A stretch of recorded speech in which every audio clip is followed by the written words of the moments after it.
Claim your Africanness. I'm telling you, when you claim your Africanness, you're going to get your mind back. And you're going to get your intelligence back. I'll guarantee you. Education.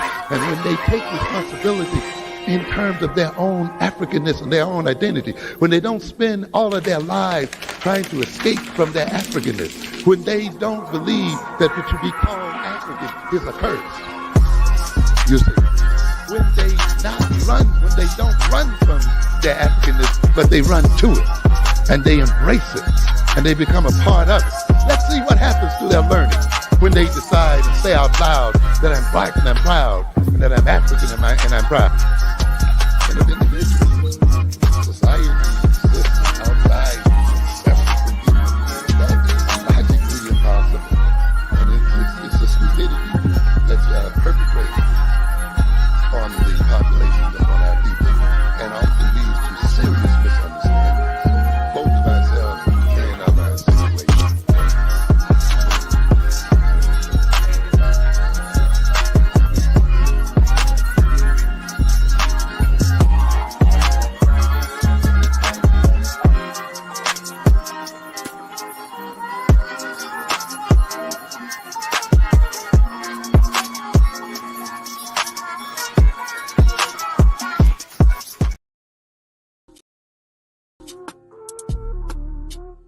What hair looks like after slavery. Transatlantic slave trade. The transatlantic slave trade by the European changes everything for Central and West Africans. Let's briefly talk about the transatlantic slave trade. The Portuguese and later the English, the French, and the Dutch got involved in enslaving Africans in large parts of West Africa, the Gulf Coast of Guyana, and the Congo River Basin, were significant areas of human exports to the Americas, mostly to sugar plantations in the Caribbean. By the late 17th century, the so-called triangle trade developed. European ships loaded with guns, textiles, tobacco, and manufacturing goods sailed to Africa slave ports and traded those goods for captives. European slave traders then took those Africans to the New World where they were sold. With that money, the Europeans purchased staples such as sugar, tobacco, rum, and coffee, then sold for enormous profits back in Europe. The profits was often reinvested in other goods to be traded for captives back in Africa and so on. If you want more in-depth information on the transatlantic slave trade, I recommend you read Hugh Thomas' book titled The Slave Trade, The Story of the Atlantic Slave Trade 1440 through 1870. This is a thick book, roughly 912 pages, and worth sacrificing some of your time to read. The book is almost the same price as a supersized combo from a fast food restaurant, destroying the image of African hair. Europeans who had traded and communicated with Africans knew the complexity and the significance of black hair. They were often struck by the various hairstyles that they saw within each community. In an effort to dehumanize and break the African spirit, Europeans shaved the heads of enslaved Africans upon arrival to the Americas. This was not merely a random act, but a symbolic removal of African culture. The shaving of the hair represents the removal of any trace of African identity and further acts to dehumanize.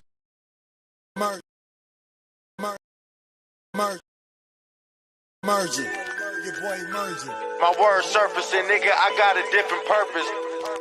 Different purpose.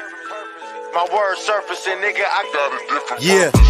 I started with $1 in a dream, yeah. I made plays, had to squat up with my team, yeah.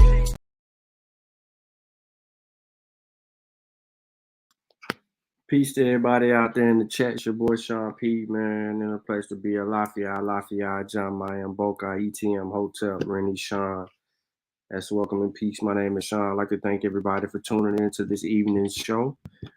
Pre-Colombian diseases and Haplogroup B2 dates back 55 generations, which is the oldest in the Americas. Make sure that you like the show, share the show. This is going to be very informative. The reason we're here today is because we still have people claiming to be indigenous to the Americas. Well,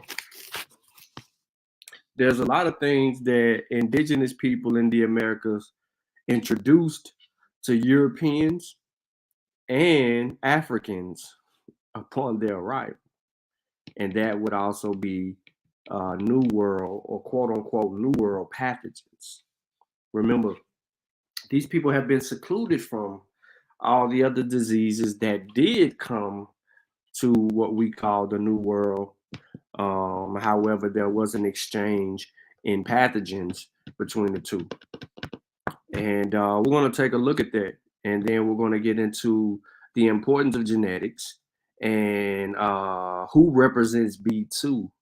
And I do have a little incentive in the description of the video for people who like to actually open a book and read it. So we'll dive into all of that and more right after a short commercial break. And I mean short.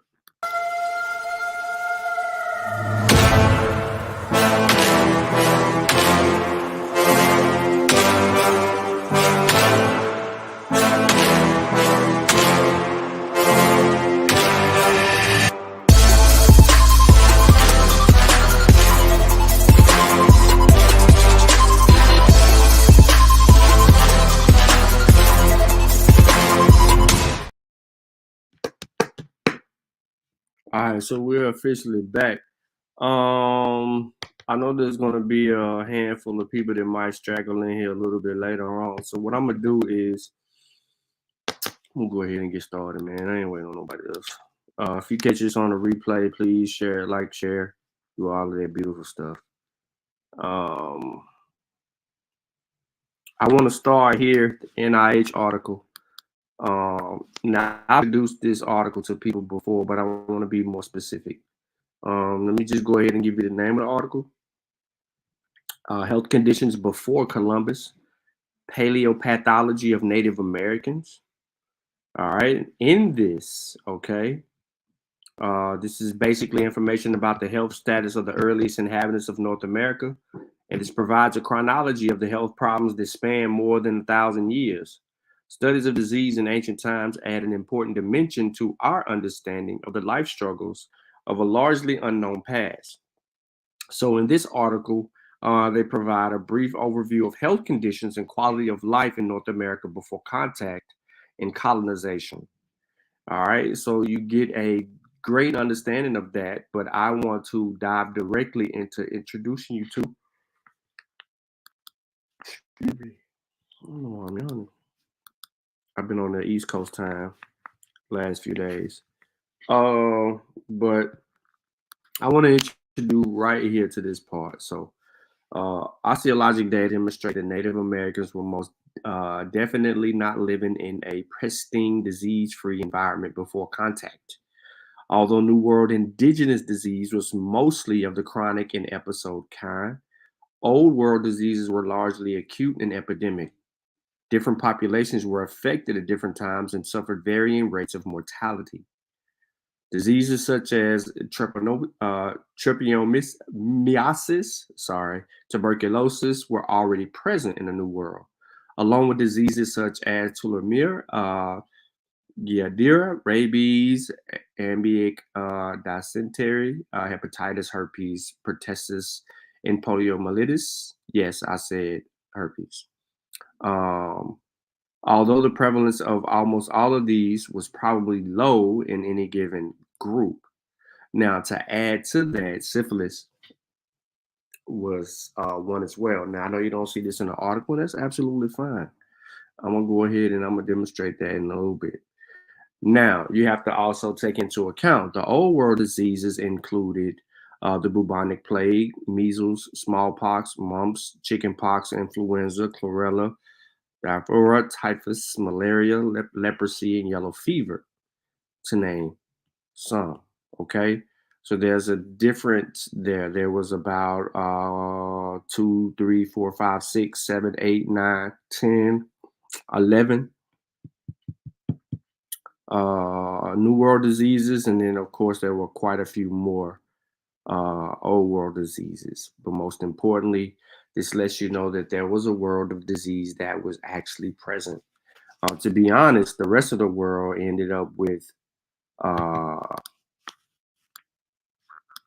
running into this from here. Now, I want to talk. Hold up. I don't want to get into this just yet.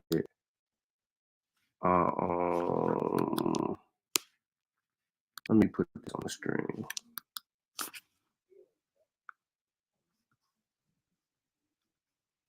I don't want to talk about that woman yet. There's something significant about what I just had on the screen, and I didn't want to really get into it just yet. But you know what? We can. I don't even have to get into this one. I'm just gonna run it down to you real quick because you heard me mention this. So this is for all the naysayers who think that, you know, sometimes people just be talking, but we actually be knowing. Okay. So this is what we do know. Now, there was a great debate about who brought what to the New World, and syphilis was one of those things that they thought the Europeans brought to the New World. That would be false. The reason that it would be false is because they have evidence that predates that. Not everything is European driven. Now, there's a community of, well, there's a section of people in the conscious community who believe that the white people are trash. They carry diseases. They pass off diseases. All of this stuff that's plaguing the world comes from them. And then there's a group of white people in the world who thinks that all these pathogens and viruses specifically come from, certain viruses come from the Chinese, right? So when you don't understand what a virus is, then your perception of something is misconstrued and could be manipulated out of ignorance. So you have to take the time to step back and understand when you're talking about populating the world and you're talking about inhabiting uninhabitable lands, you're going to encounter pathogens that are very foreign to you when you initially come into contact with this new place, this new land. All right. So everybody want to point the finger in another direction and not look at the true controller of everything. Remember, as Dr. Cole says, right? Humans think they are the most important organism on this planet, and they are not. So this almost 10,000-year-old skeleton was of a disconfigured woman. It was found in a Mexican cave. She harbored, well, her skull had 3 injuries, likely from a hard object and dents, possibly from like syphilis-like diseases. So here we go. So it says some cave divers have discovered the eerie underwater grave of an ancient woman with a deformed skull who lived in the Yucatan Peninsula at least 9,900 years ago. This is significant. Now I want you to, now the reason that I'm saying that this is significant is for 2 reasons, right? Not only do we see syphilis here, but you have to think about all the aboriginals out there that are claiming to be indigenous and claiming the culture and inhabiting the lands and saying that they built all of these great, all these great civilizations, only to find out when you're studying these civilizations that there were a lot of things that these people do not want to associate themselves with. For instance, cannibalism, right? Human sacrifice, right? Disease, right? Yeah. So there's more, but there's some of those things. So I want you to keep thinking about those, keep that in the back of your mind as I continue to read. So they found this lady in the Yucatan Peninsula about 9,900 years ago, making her one of the earliest known inhabitants of what is now Mexico. So this is the significance of this source. Okay, this lady, I'm trying to zoom in. There you go. That should be better on everybody who over the age of 40 eyes. All right. So this lady would be one of the earliest inhabitants, and this is significant because this needs to be talked about. And I don't know why they don't talk about this lady. I don't know why she's not mentioned in their circles. I don't know what they got going on. But it is what it is. So the woman's skull had 3 distinct injuries indicating that something hard hit her, breaking the skull of the bones. Her skull was also pitted with a crater-like deformations, lesions that looked like those caused by bacterial-related syphilis, a new study finds. Really looks as if the woman had very hard time and extremely unhappy end of her life. Study-led researchers Wolfgang Steinsbeck, a professor at biostratigraphy and paleoecology at the Institute of Earth Sciences at Heidelberg University in Germany, told Live Science in an email. Obviously, this is the speculative, but given the traumas and pathological deformations on her skull, it appears a likely scenario that she may have been expelled from her group and was killed in the cave, or was left in the cave to die there. All right. Now,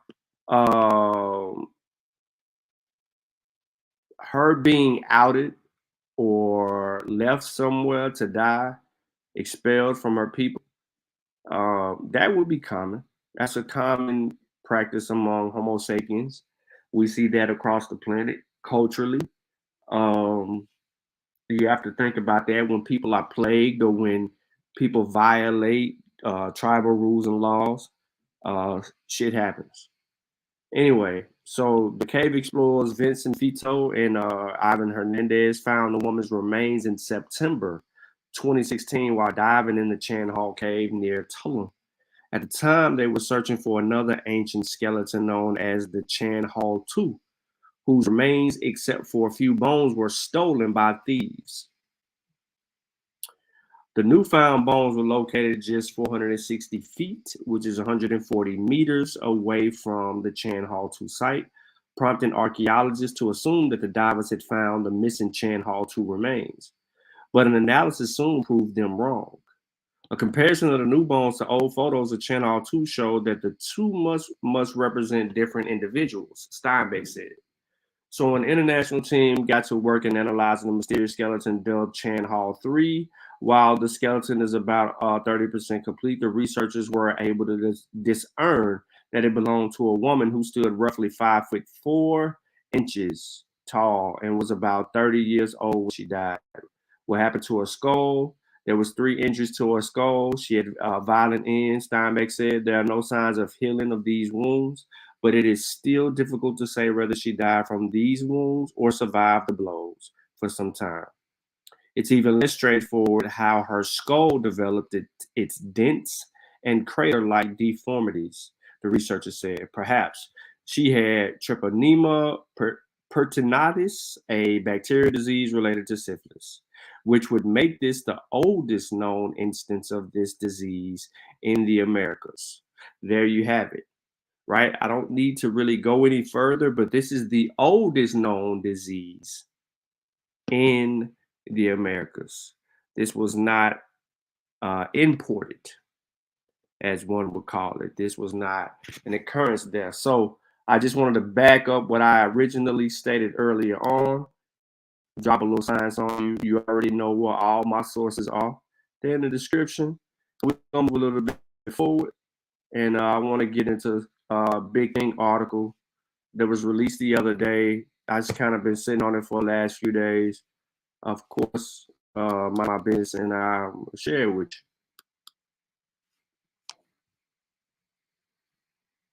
So this says Columbus was neither the first nor the nicest, but his voyage was the most important.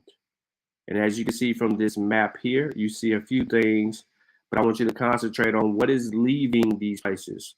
maize, potatoes, tobacco, beans, squash, peppers, whatever this is, cacao, and look, disease, syphilis, travel.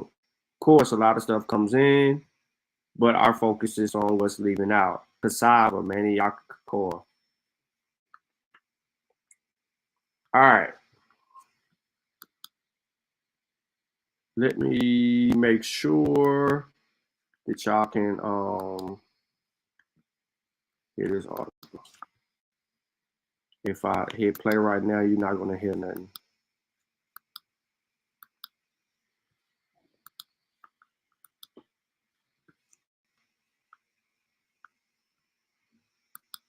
Columbus wasn't first, but his voyage was the most important big think. One of my favorite childhood books was The Discovery of America Before Columbus.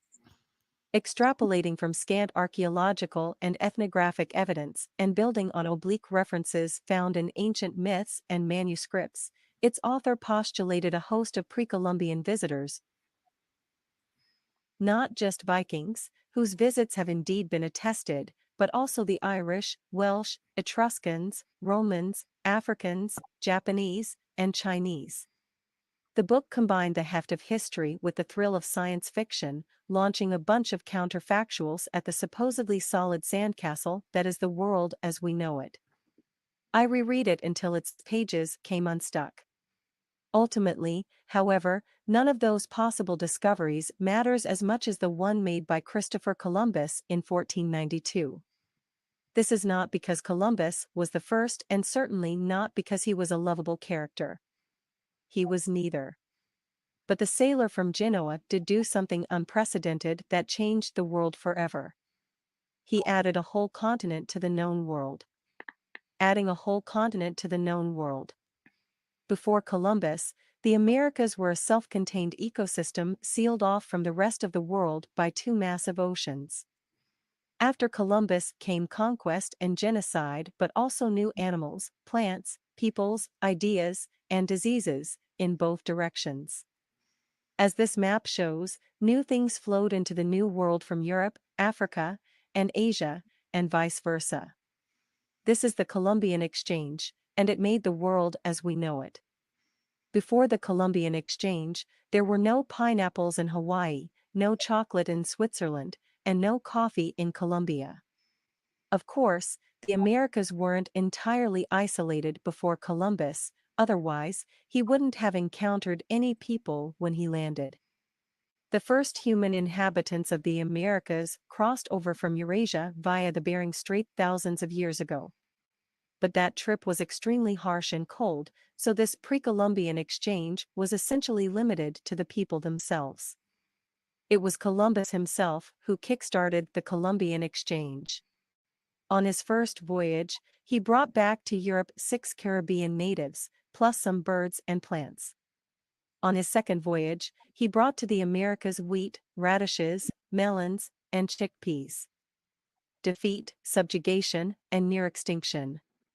Things soon escalated, and not to the advantage of Native Americans. On the face of it, they had more than a sporting chance against the Europeans. In 1491, the Incan Empire was the largest in the world, and the Aztec capital of Tenochtitlan was bigger than any city in Europe. Yet following first contact, native empires and tribes faced not just defeat and subjugation, but also near extinction. Around 1650, a century and a half after Columbus' first voyage, the native population of the Americas had declined by as much as 90%. A major reason for that decline was the diseases the Europeans unwittingly carried with them. Native Americans had never been in contact with measles, malaria, diphtheria, influenza, and other illnesses that Europeans had grown somewhat immune to. They were decimated by the new diseases, with smallpox being the deadliest of the imports.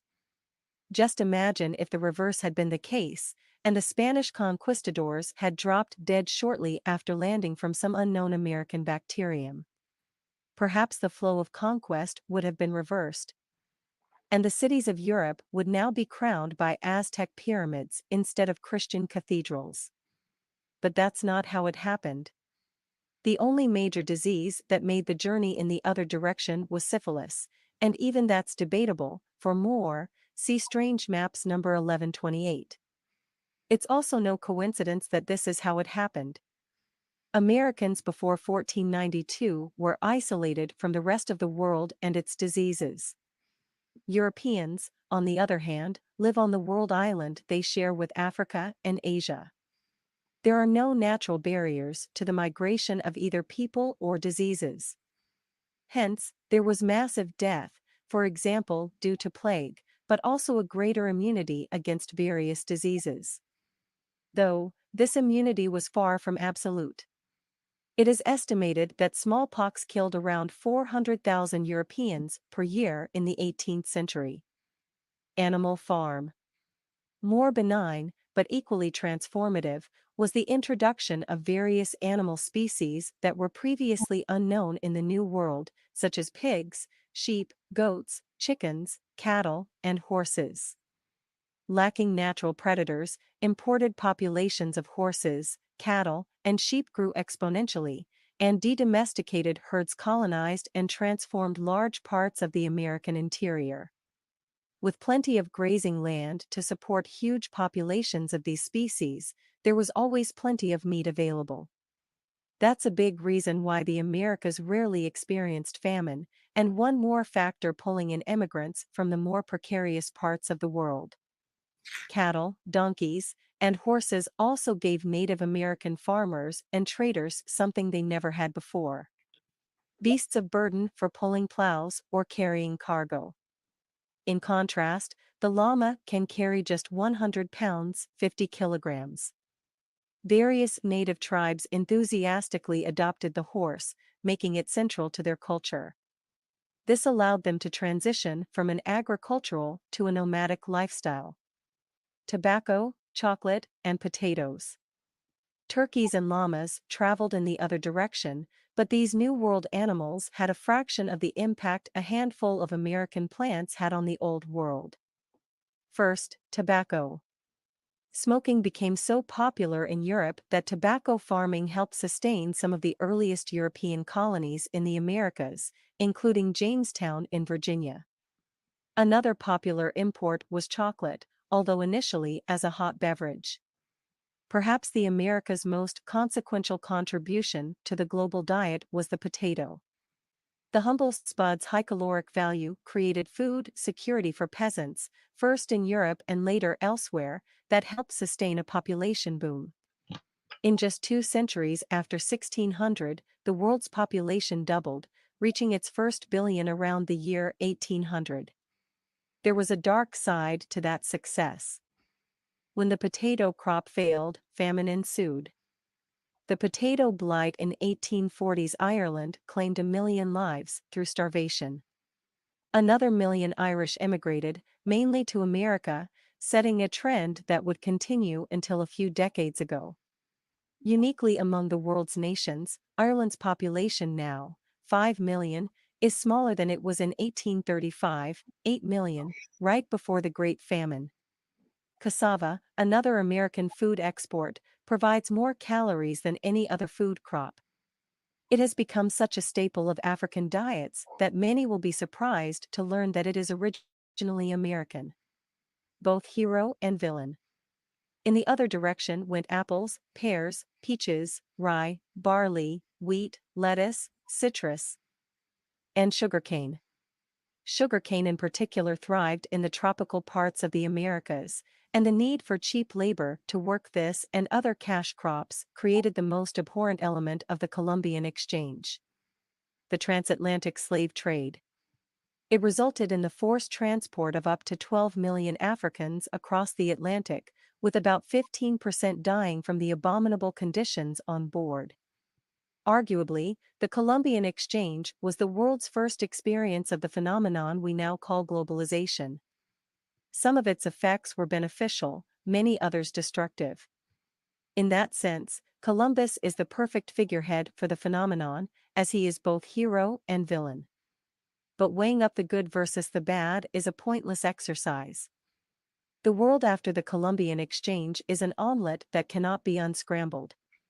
And besides, who would want to go back to a time before horses in America, strawberries in Europe, cassava in Africa, or pineapples in Hawaii? Strange Maps number 1212. Got a strange map? Let me know at email protected. Follow Strange Maps on Twitter and Facebook. All right, real quick. How to prove the Big Bang with an old TV set.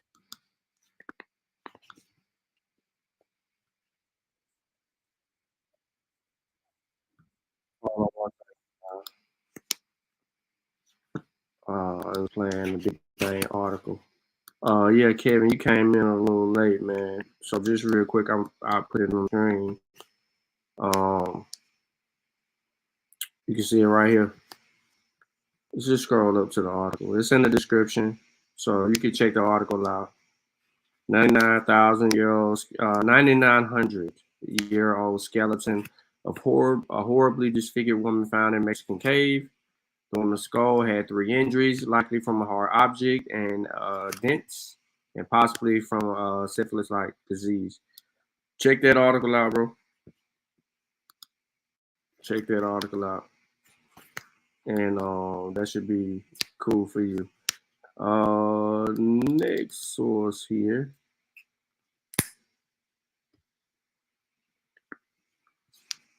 On the screen. New World of Infectious Disease article. I'm not going to give you too much of it. Just going to read the abstract.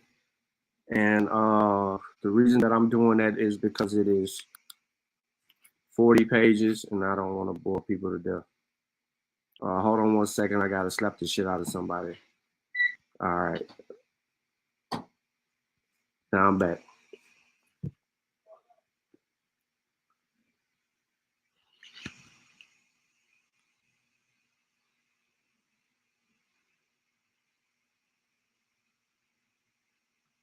Yeah, you tripping. You got to read that article, bro.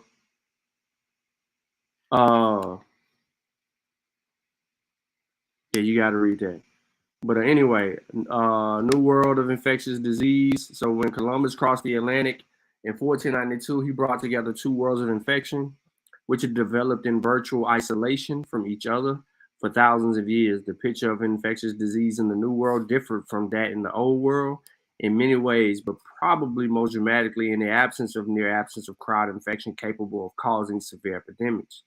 The devastating effects of this crowd disease is the post-Columbian period are well known. The conditions such as smallpox, diphtheria, measles, malaria, bubonic plague, yellow fever, possibly typhus, killing thousands of Native Americans, thus allowing inhabitants of the Eastern Hemisphere to become firmly established in the Western Hemisphere. Less is known about the disease present in the Americas prior to 1492, but they probably included treponema infections like the penta and syphilis. So this is significant here for my boy Kevin in the chat, because this is the second book. Now, the article that I gave you first is a 2020 article, so it's more recent. This is in 1992, and this comes out of New World of Infectious Disease, Yearbook of Physical Anthropology. So this comes from an anthropological book that was published in the 90s.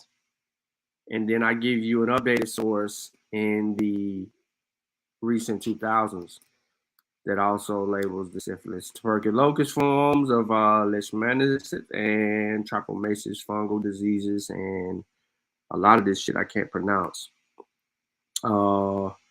Coccidioidomosis and parasitioidomosis. Various cocal infections, Rocky Mountain spotted fever, Lyme disease, legionellosis, and hydatid disease, and a variety of intestinal parasites. It must be noted, however, that some of these syndromes were likely already present in both hemispheres. In 1492, recent research suggests that adult rheumatoid arthritis may have also had its origins in America. All right, so 500 years ago, Columbus crossed the Atlantic, made contact with natives on the American continent. He was not the first European to do so, but this contact changed the world, ushering in a period that was more exciting and for the natives more devastating than any that had come before. As far as Homo sapiens was concerned, the world before 1492 actually consisted of two worlds.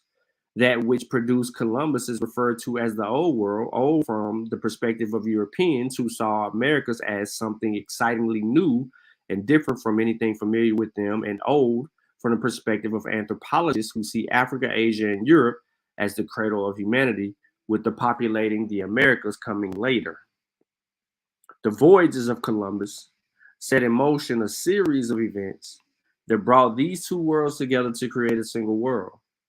Archaeologists argue about how long humans have been in the Americas, but there appears to be no disagreement that humans were residing in the Western Hemisphere at least 11,000 years ago, and perhaps much earlier. As we know today, updated science, we can go all the way back to having footprints in South America that are humanistic and date around 23,000 years ago. All right. And then we have bones. The oldest bones we have are like 14,000. So it seems clear that all Native Americans did not descend from the ancestors of a single migration from Asia, but rather they descended from three relatively discrete migrations, as some contend. Or rather, the picture is considerably more complex than this. It's not fully resolved. What is certain, however, is that the descendants of one of these groups, the Eskimos, never severed contact with their relatives in Asia until early 20th century. So I'm going to pause real quick. So this article goes into disease and illnesses. But what's most important is this. Something that I mentioned in a 2020 article was in a 1992 article. And it says, what is known about the effects of the emergent appears to be partly fact, partly conjecture, partly myth. It is not always possible to separate them. The primary theme of the myth that Native Americans lived in a basically healthy and happy existence, largely devoid of illness, is eloquently expressed by a Yucatan Indian reflecting back on life before the arrival of the European. Now, I said something that I mentioned before because it was the Yucatan area where they found the 9,900-year-old female. And then here we have in 1992, which that female wasn't found until 2016.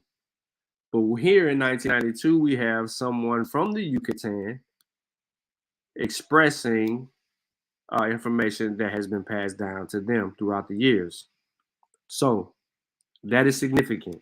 Now, like I said, I'm gonna read a little bit more of it, but I'm not going to indulge into countless pages of this because I do want to leave some of this to the reader, and I do want to give people an opportunity to understand.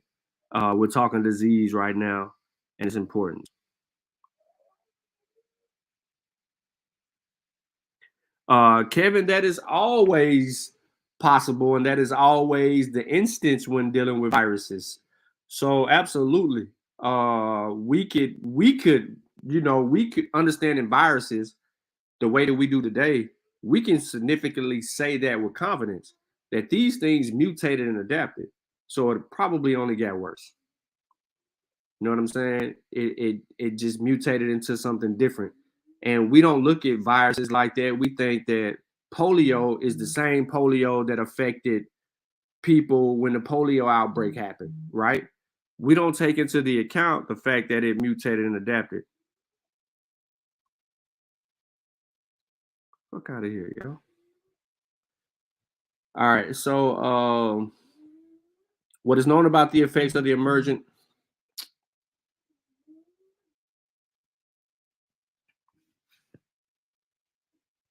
please hold on 1 second, y'all. I gotta cut somebody out.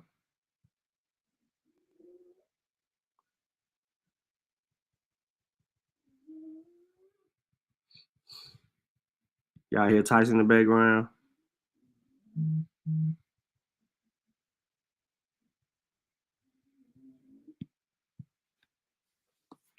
All right, so What is known about the effects of this immersion appears to be partly fact, partly conjecture, partly myth, and it is not always possible to separate them.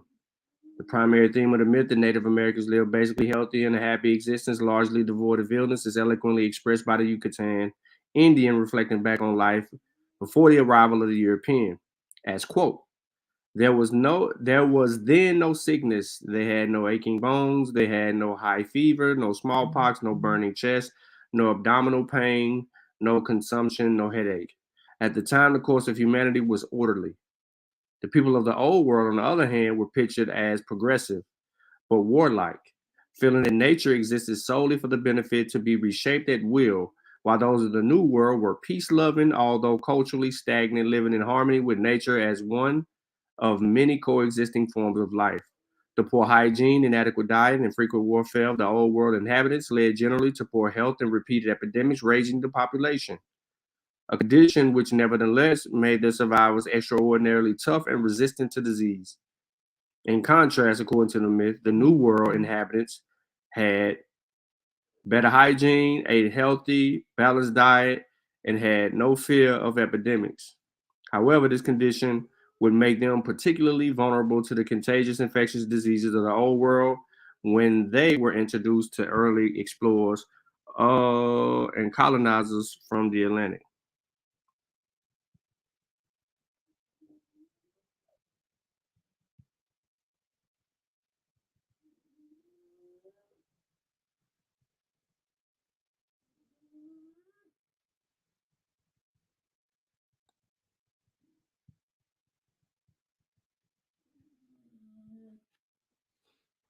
All right, so that's a little bit about that, and it continues to go on. So, some of the myth is clearly factual. The effect of the one of the old world diseases arriving in the Aztec capital, the Tenochtitlan. I know I messed it up, y'all. I apologize to my native brothers out there in the chat. For example, is described as follows: it spread over the people as great destruction. Some it covered with pustules all over the parts, their faces, their heads, and breasts. There was great havoc. Very many died of it. They could not walk. They only lay in resting places and beds. They could not move. They could not steer. They could not change position, nor lie on one side, nor face down, nor on their backs. And if they steered, much did they cry out. Great was its smallpox destruction covered mainly with pustules. Very many people died of them. The effect of another epidemic, possibly influenza, that hit the Cacique Mayas of Guatemala in 1520 1521 is described as follows. Great was the stench of the dead. After our fathers and grandfathers succumbed, half of the people fled to the islands, to the fields. The dogs and the vultures devoured the bodies. The mortality was terrible.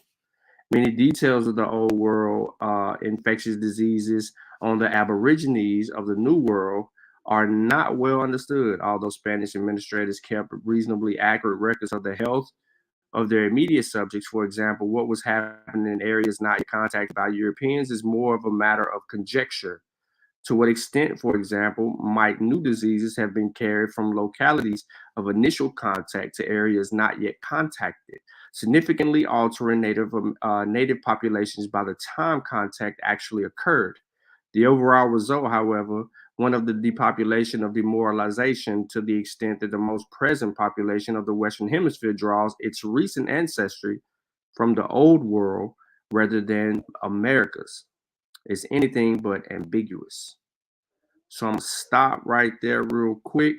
I'm gonna skip this part, but I want to go. Well, I've already read all of these other diseases and many other sources, so I don't want to just kind of like beat a dead horse.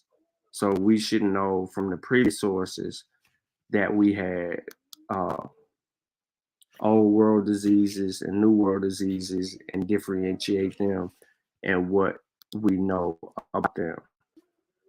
All right. So before I move forward, right? Because I just point home to everybody. All right. Before Columbus, before people ventured to the new worlds, right? The natives had their own diseases. A lot of what they had, they could treat. A lot of what they couldn't treat, people would suffer later and potentially die. From the example given from the Live Science article, most people would be expelled from the community if they were sick. Can we support that in other way than the evidence that we have regarding the 9,000-year-old female? Potentially, right? We know that we know this, and I don't know if Kevin, if he wants to attest to this, and I don't know if Thomas wants to attest to this, if they're still in the chat. But culturally speaking, years ago, before they have the understanding that they have now, they were familiar with some type of things that plagued themselves, meaning that they would have a record of something that would say, we need to do this to treat that. And the reason that I am saying that is I want to go back to quinine. Quinine was significant for treating shivers and other things that ailed the native people that were here. Now, earlier you heard me take a shot at the Aboriginals, or the fake pretendians, the people who are claiming the culture of many who they shouldn't, they have no ties to, but they're doing it anyway. These old world diseases, these new world diseases are significant because they would be, if they were the natives, they would be linked to carriers of these old world diseases. They never talk about that. They never talk about a 9,000, almost 10,000-year-old woman found in a cave near the Yucatan.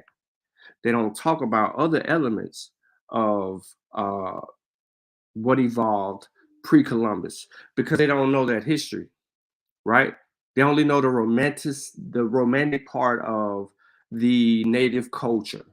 And what I mean by that is nothing in North America that is significantly important in their conversations. Everything is in Central and South America that they harbor over. They talk about the sculptures of the Olmecs. They talk about the pyramids in Peru and other places, right? They talk about all of these other things, but there's nothing in North America that is significant enough for them to romanticize over. Mounds. Really nothing, right? And they weren't even the mound builders because they can't tell you what these mounds were built for. What was the purpose and reason behind the mound building? Just as the pyramids. They can't tell you why the pyramids were built, or the Olmec sculptures. They can't tell you what they were actually representing and why they were even put together, because they don't know, right? So these new world diseases, don't put them here. They don't, because if they had these new world diseases when they came into, I'm telling y'all, if they came into contact with a lot of them other diseases, you just heard me read about 90% of the population. That's devastating.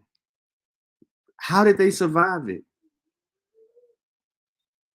How did they survive? How did their ancestors, right? This new community of Aboriginals in North America, how did their ancestors survive that? Where did they migrate in from? Where did they live?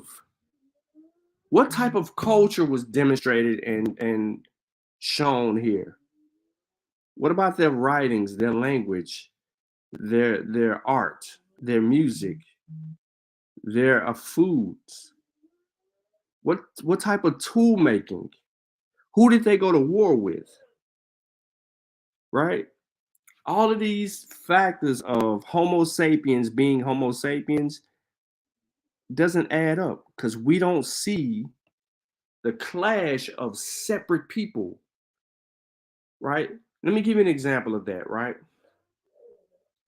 So we know when the European came into contact with the Indian, we knew of two different cultures trying to cohabitate at some period of point. We can see that.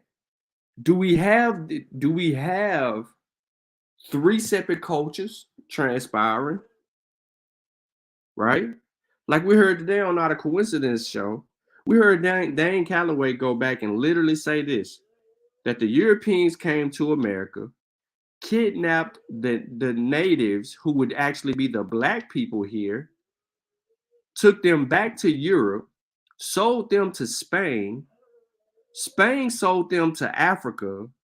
And then the Europeans came back to Africa and bought them in Africa and thought that they were buying Africans. The same Europeans who just did all of this triangular shit don't even know that they buying the natives back and calling them Africans and then bringing them back to the same place they just left from. What sense logically does that make?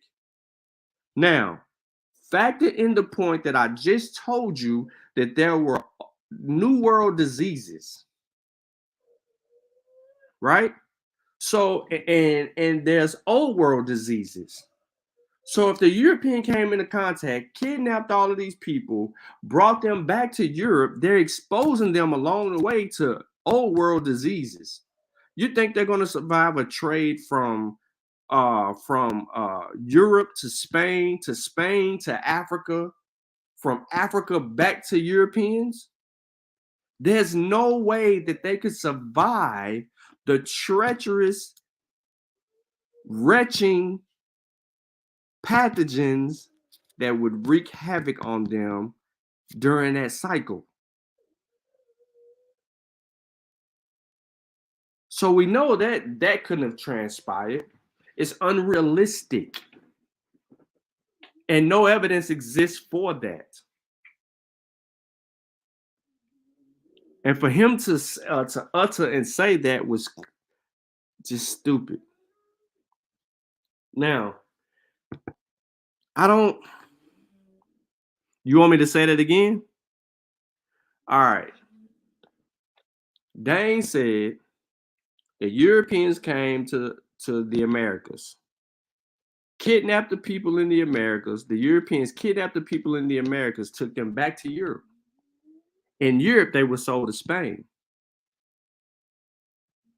Spain sold them to Africans. Europeans would buy them back from Africans and bring them back to the New World. The same people that they were buying in Africa that was originally from the Americas, right? Right? That's what he's saying. The people that were bought in Africa were people who was originally from the Americas already, and they brought them back to the Americas.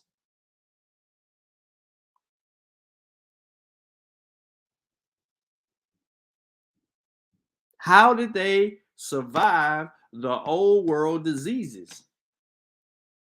Coming from Europeans from the Europeans to the Spanish, from the Spanish to the Africans, back to the Europeans. There's no way. There's no evidence of such. First of all, there's no evidence of such. Secondly, those Old World diseases would have beat them brutally. If they're from the Americas and they end up in Europe, then they end up in Spain, then they end up in Africa, don't you know when they got to Africa it was over? Malaria would have took them all the way out if they wasn't already introduced to malaria when they ran into the Europeans. The tsetse fly. That tsetse fly would have killed them. They weren't familiar with the tsetse fly. That fly would have took them down through there.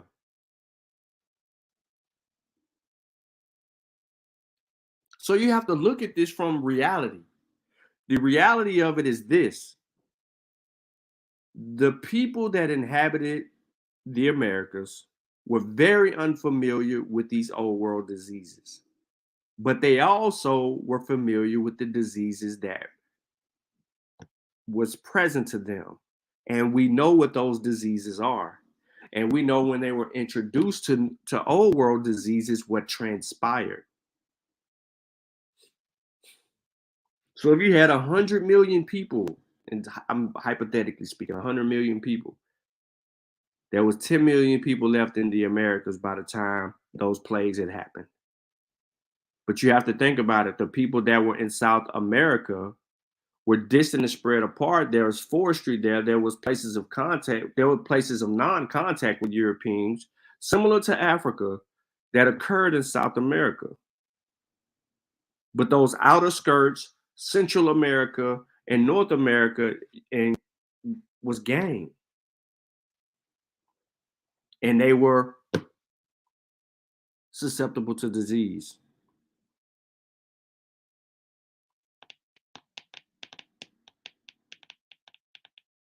So hopefully I'm clear on that.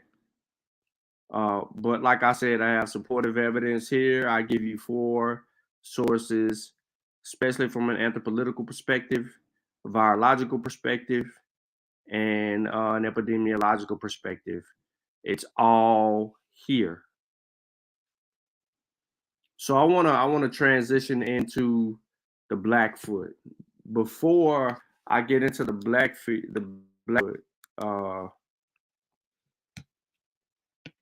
people, I want to kind of point something out. A lot of people that we talk to on a daily, well, not me, a lot of people that y'all talk to on a daily basis call themselves Blackfeet.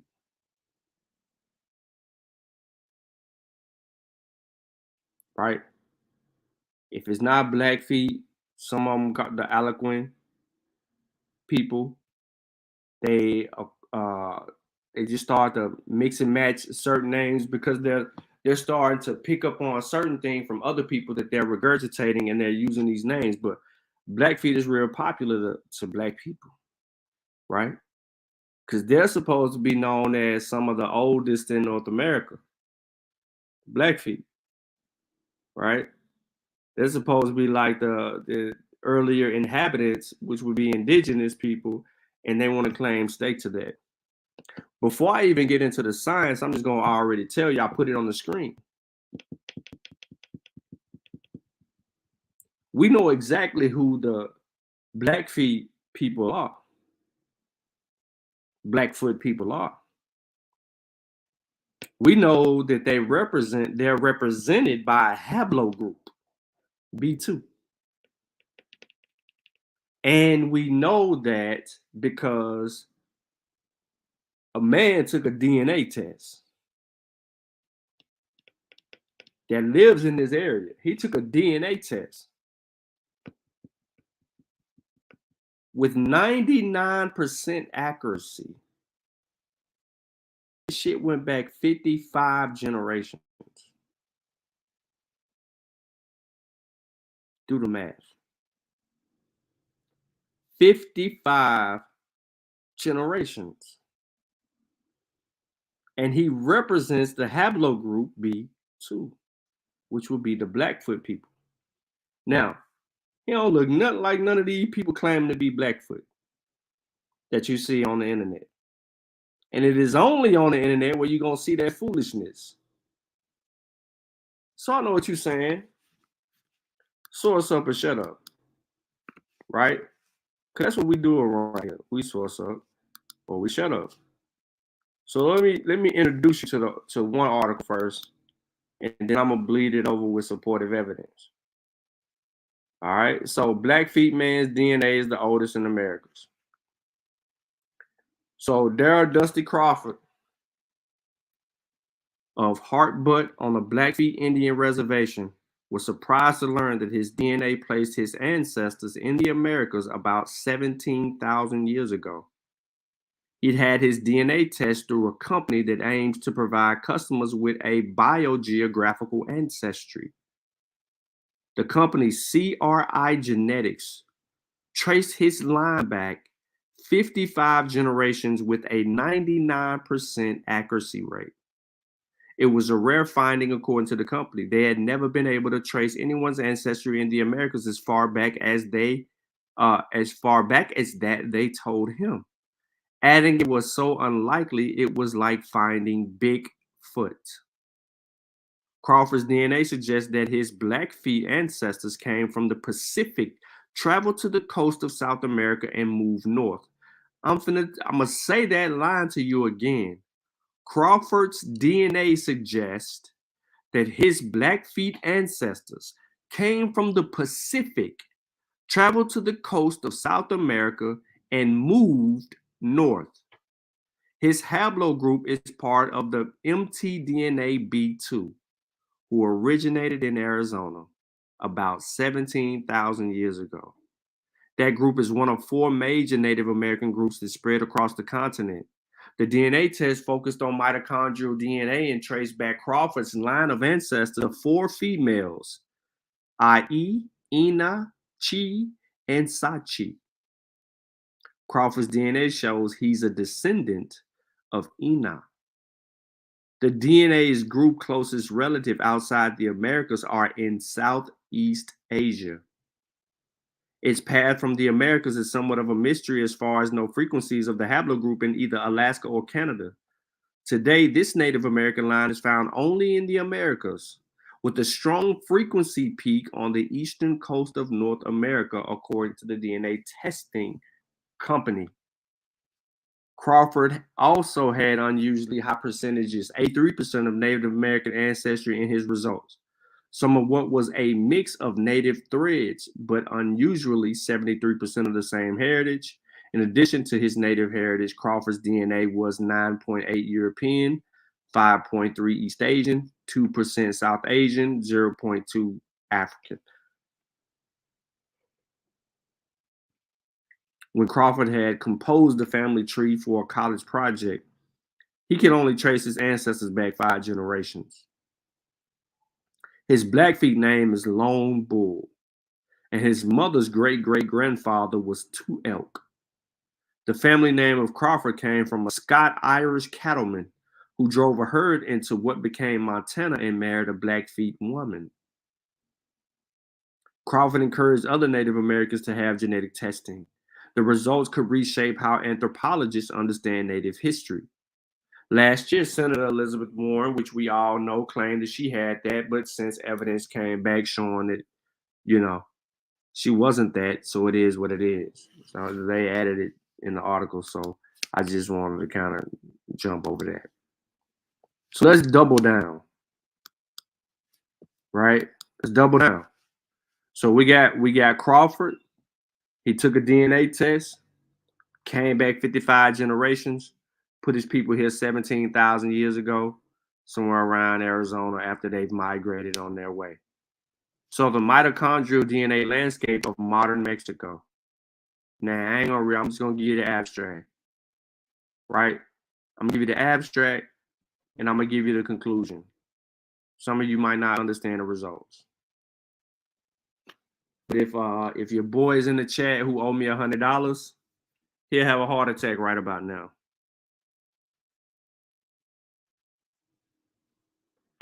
Mexico is a rich source of anthropological and population genetic studies with high diversity in ethnic and linguistic groups. The country witnessed the rise and the fall of major civilizations, including the Maya and Aztec, but resulting from European colonization, the population landscape was dramatically changed. Today, hold up, I bet.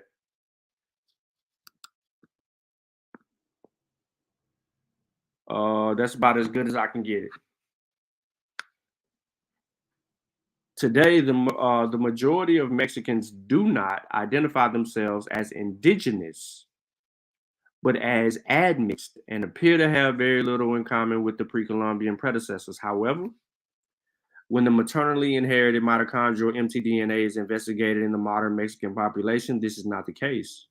Control region sequences of 2021 samples deriving from all over the country reveal an overwhelmingly indigenous American legacy, with almost 90% of mtDNAs belonging to the 4 major Pan-American haplogroups: A2, B2, C1, and D1.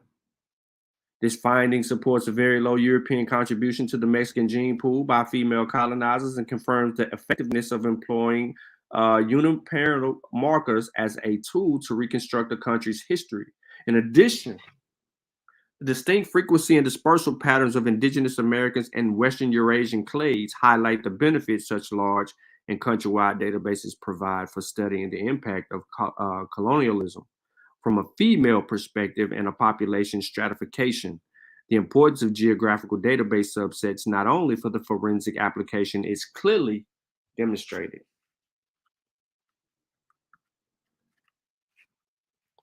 So scientifically, you need to read the materials and methods, because this tells you what sample size they used to collect it, how many people involved, and where they got the sample sizes from. But I know the attention span of a lot of people, so I am not trying to overcloud you with a lot of reading. I am trying to show you what the meat and potatoes are, what ended up out of what came of the meat and potatoes. So, conclusion. This study provides for the first time a comprehensive overview of the mtDNA variation in the modern general population of Mexico, using a large sample covering the entire country to find and confirm the genetic impact of European conquest, was small in terms of maternal lineage integration, and the changes in the population structure that followed have likely not substantially changed the ample pre-Columbian pattern of the mtDNA variation in Mexico. The mitogenetic structure of the general population is still mainly indigenous. The proportion of Western Eurasian mtDNA lineages in the population found to be low, but with some exception, mainly restricted to the Northeast, where the Western Eurasian component yielded high proportion. More detailed analysis argued pro-regional database, at least for forensic genetic investigations. mtDNA is just one marker, one genetic marker, and obviously only a synopsis of all the genomic data will willfully open the window into the past. This study has also provided insight of the possible sex-differentiated mobility and mixture and the impact of cultural as well as biological survival in Mexico, as well as in other countries. The specific insights for the maternal contributions have proven their importance for genetic and anthropological studies aiming to reconstruct and date human settlement. No mitogenome is inherited independently from the nucleus genome. Therefore, this data set can also help provide general ancestry estimates for the cosmopolitan population to avoid bias. Understanding population stratification, genetic contributions, and their association with medical traits in admixed populations and individuals is highly relevant to biomedical research and personalized medicine. They know what's going zone around this joker. But if you get up here and you get to read a little bit more, right, you'll find some interesting things here. And they talk about it, right? Possibly 250,000 European settlers in the Mexico colonial period were mostly males, as were the African slaves. So they are constituting how many Europeans were in this particular area, how many male, how many female. Right? We're talking gene pool, admixture, yada, yada, yada. So if you want to get into that, to be more specific, which I hope some of y'all do, you would understand the make of Mexico. So I want to kind of double down and deal with kind of like a disease, but more importantly, the Amerindians, this haplogroup B2. So here we have an article. It's called "The Amerindian mtDNA Haplogroup B2 Enhances the Risk of HPV for Cervical Cancer. Deregulation of mitochondrial genes may be involved." I'm not really going to go too far, but if you read that title, you would be asking questions right about now. What does a disease have to do with a haplogroup or the gene pool? It has everything to do with it. This also helps us understand, right, diseases and who cares what, when, where, and how. This is how they can look at our biological makeup and determine, in some instances, our geographical locations from our ancestors, how they migrated and what they brought with them, what type of trauma they may have experienced over the years, and what we could be susceptible for or susceptible of or passing off. Your DNA tells a story. I'm not going to read all of this. I'm just going to give you the abstract.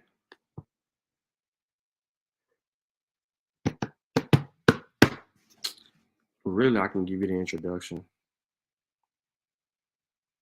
So HPV is the main causal factor for cervical cancer and it is found in almost 100% of the carcinomas. Despite the high prevalence of HPV infection in the general population, only few women infected will develop cancer.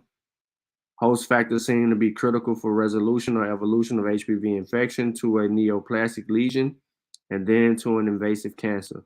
Recently, it has been suggested that genetic factors could modulate the risk of CC caused by HPV infection. In family studies, the hereditary component has been found relatively high from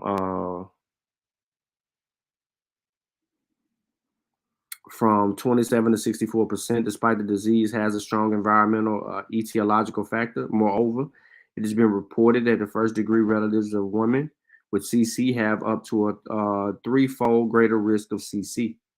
The majority of histocompatibility complex has the first and the most studied loci associated to CC. However, there are polymorphisms in these loci associated to the disease in some populations, but not in others. So, they studying these here and going through the case. I do not want to bore you with science. I only want to support my argument here. Now, you heard me say some stuff. I made some claims. I read an article, and you're like, yeah, but, right? Yeah, but if you're questioning everything that's been said to everybody else, you're like, yeah, but. Okay, I see you talking about disease here, and you're talking about the B2 haplogroup, and you're trying to associate it with these people here. So if they claim to be Blackfoot, they need to take a DNA test. Will their haplogroups match up to B2? We know this, right? We're pulling out all stops right now. We're using evidence to substantiate the existence of the people who are claiming to be Aboriginal. They are YouTube Aboriginals. They are not the people that have been here. So in this article here, the peopling of South America and the gene flow of the first settlers. I'm not going to bore you to death, but I give you the supportive evidence. I'm just going to read just a little bit of this. Genetic and archaeological data indicate that the initial Paleo-Indian settlers of South America followed two entry routes separated by the Andes and the Amazon rainforest. The interactions between these paths and the impact of peopling of South America remain unclear. Analysis of genetic variations in the Peruvian Andes and regions located in the South Amazon River might provide clues on this issue. We analyze mitochondrial DNA variations at different Andes locations and 360,000 autosomal SNPs from 28 Native American ethnic groups to evaluate different demographic scenarios. Our data revealed that the Peruvian Altiplano was an important enclave for earlier Paleo-Indian expansion and point to a genetic continuity in the Andes until recent times, which was only marginally affected by gene flow from the Amazonian lowlands. Genomic variation shows a good fit with the archaeological evidence indicating that the genetic interactions between the descendants of the settlers that followed the Pacific and Atlantic routes were extremely limited. When you get into this, they're going to tell you that, yes, they traveled through the Bering Strait during the last glacial period. Everything that we talked before is going to be regurgitated here in this article and supported here in this article. And they're going to get all the way down to what they want to get all the way down to. If you want to talk results, you can talk results. But they're going to also show you this path. And lo and behold, what do we have on the screen, ladies and gentlemen? B2. We got B2. Now, earlier you heard me talking about South America and yada, yada, yada. Yes, that B2 go all the way down there. And it's up here. So we know who these people are. When you see B2 haplogroup, not AJ or AI and all the other ones, just the B2 haplogroup. Because all of these are subs. When you start seeing the B2AJ, B2AJ1, B2AJ3, those are just subclades. But these people were everywhere. They're everywhere. And then the subs to them, right? They start mutating and adapting into certain environments, and then they become their own, their little subclades of the ancestral B2.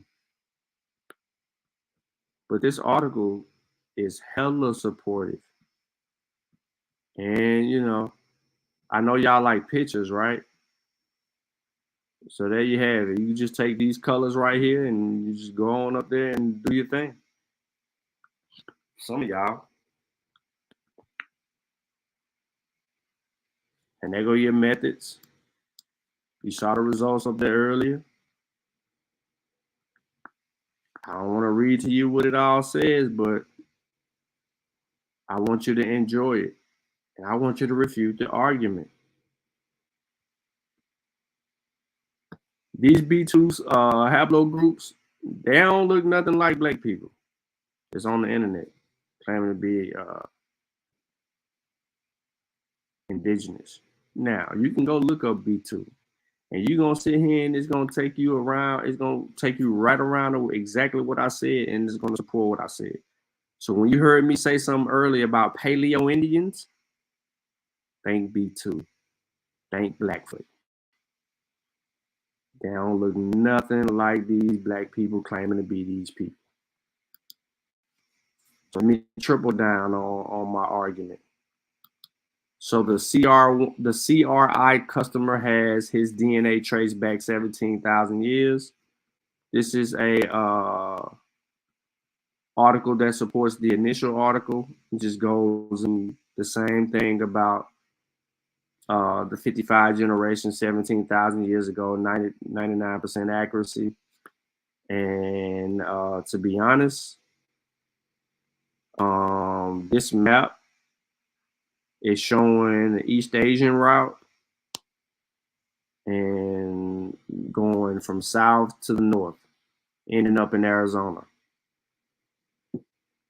Probably the more safer route would have been through the Beringer on down, because there's multiple route here.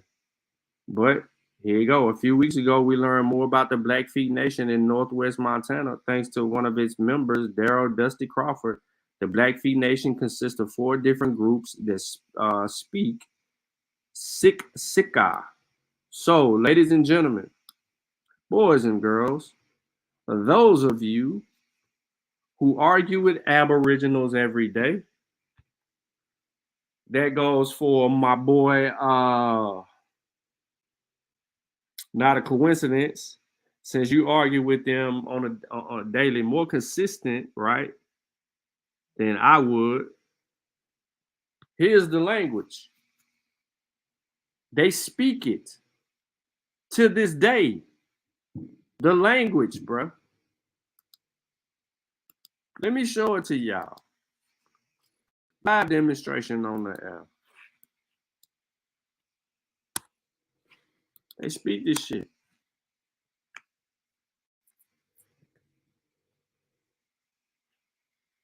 The Blackfoot language, also called Siksika. Who in the chat speak this? Who speak this shit? Who in the chat speak it? The next time an Aboriginal came to be a Blackfoot, ask them what language do they speak, and if they can speak it. Life and Life said me. Life and Life, you can speak it? If you can speak it, man, I want you to come on and speak it. You got time to come on and speak it?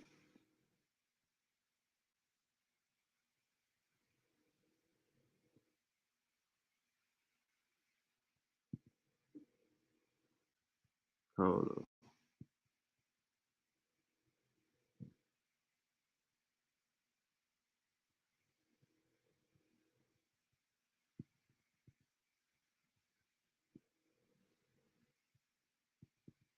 Hold on 1 second, y'all.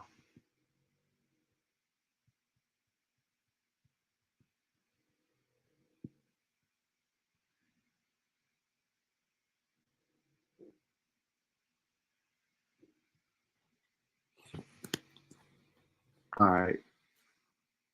So let me see if I can get this pulled up.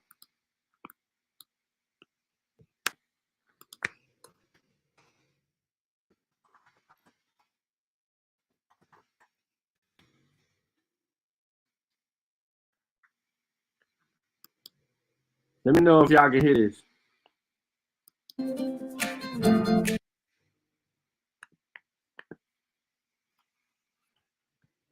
Can y'all hear that?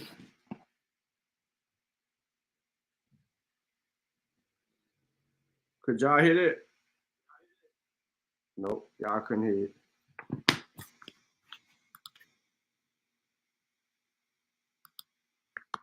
Let me stop sharing. I'm gonna bring it back. Tell the DJ, bring it back. See, we got some more here. So here we go. Hi, what's your name? Serenity. Serenity. My name's Ashley. Nice to meet you. So are you going to teach me some new words today? Yes. Yeah. What language are you going to teach me? Blackfoot. Blackfoot? Okay. What words are you going to teach me today? How to say hello and what time is it, how to say goodnight, and I love you.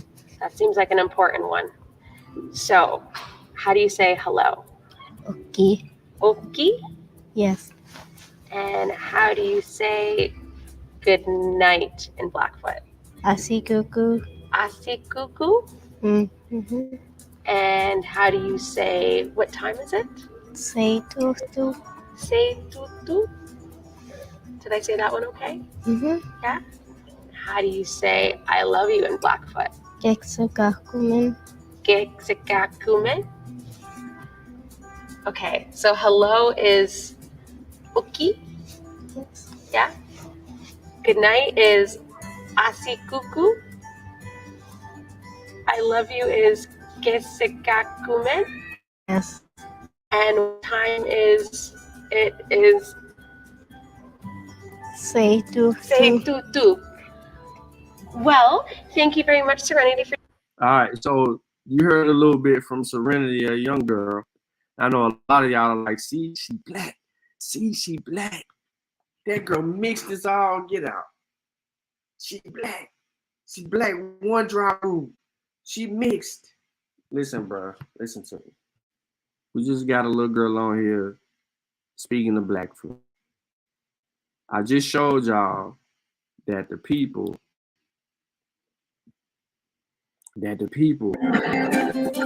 carry a haplogroup B2.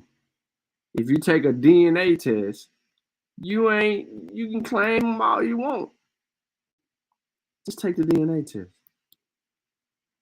Now, this guy on the screen right here, is he black too?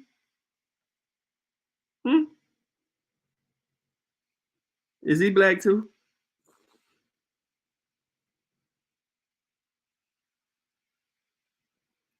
He said he's cleansed for TikTok. Person, you say danit ada. Danid ada. Danit ada.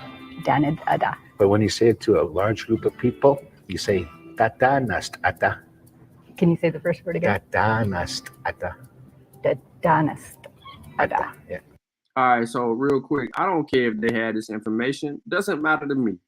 Ultimately, they ain't gonna be able to get around the shit.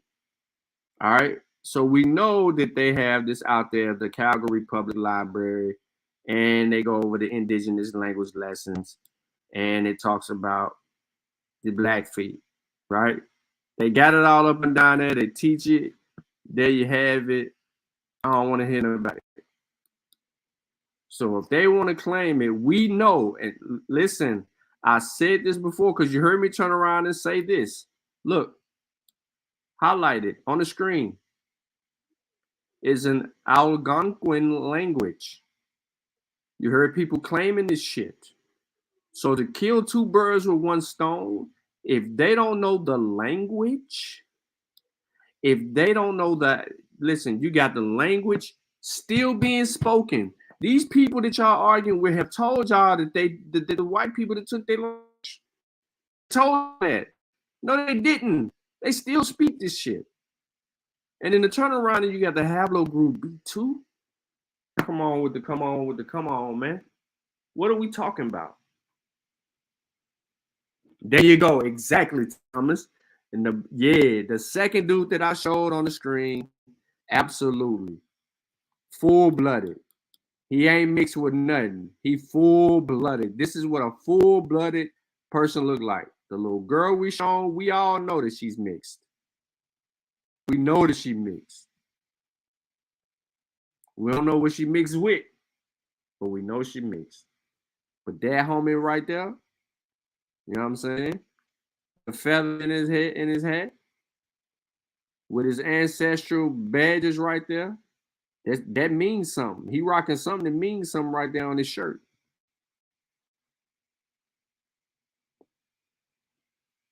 Right, but this is what I'm saying, Sute.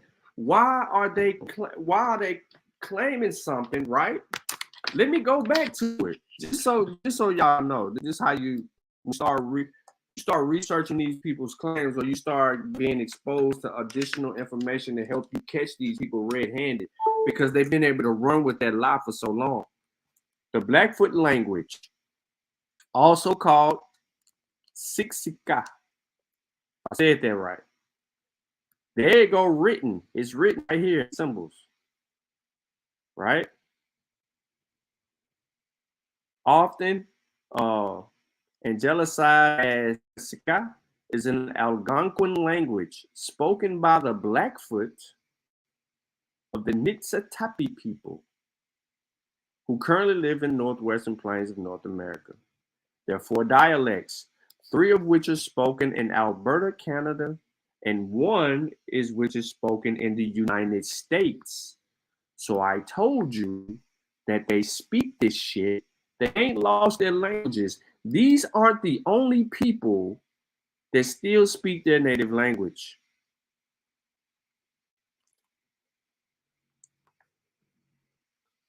Like the other Algonquin languages, Blackfoot is considered to be a polysynthetic language due to its large morpheme inventory and word internal complexity. Come on, man. We don't need to listen to nobody else, bro. Unless they can source it up, we don't need to listen to nobody else. Diseases like smallpox, foreign to the natives, decimated the Blackfoot population in the mid-19th century. Groups of Blackfoot people rebelled against Europeans like Mountain's Chief Tribe.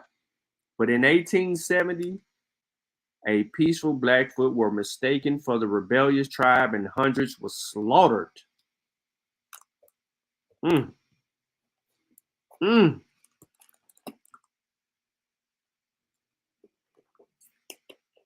So basically what I'm telling y'all is that the Europeans knew who these Blackfoot Indians were. They just showed right here that they killed them. The rebellious ones, but these people were rebellious ones. Diseases wiped out the other ones. And the ones that survived, you know what I'm saying, are right there in Montana and Canada. Northern Montana and southern Canada. They still speak their language. So when someone says they Blackfoot and then you ask them what's your language and they can't answer that, and then you turn around and ask them, can they speak the language? And they be like, nah, we lost our language. You know they're a fucking lie. And how is you Blackfoot and you in Florida? You in South Carolina. You in Alabama. Why you ain't with your peoples?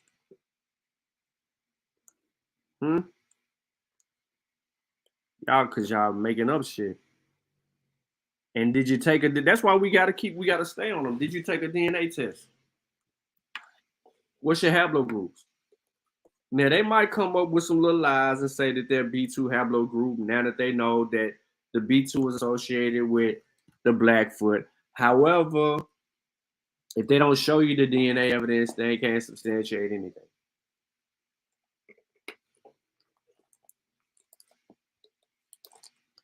So basically what I just gave you was a couple of ways to kind of deal with the Aboriginals today, especially using genetics and linguistics. Y'all wasn't expecting that, but it was introduced to y'all here. And to deliberate a little bit more about disease in the Americas, New World and Old World diseases, and what contributed to what we know of today with diseases, because we have a body of a 9,900-year-old woman found in the cave who had a particular disease and other things that occurred from her, and she more than likely was expelled, beaten and killed, thrown to her death. Who knows? That is a mystery, but they know that she took on some damage, and she was exposed to a bacterium or disease that put this particular disease in the Americas damn near 10,000 years ago, way before the stinky, funky, dirty Uruga, as many would call them.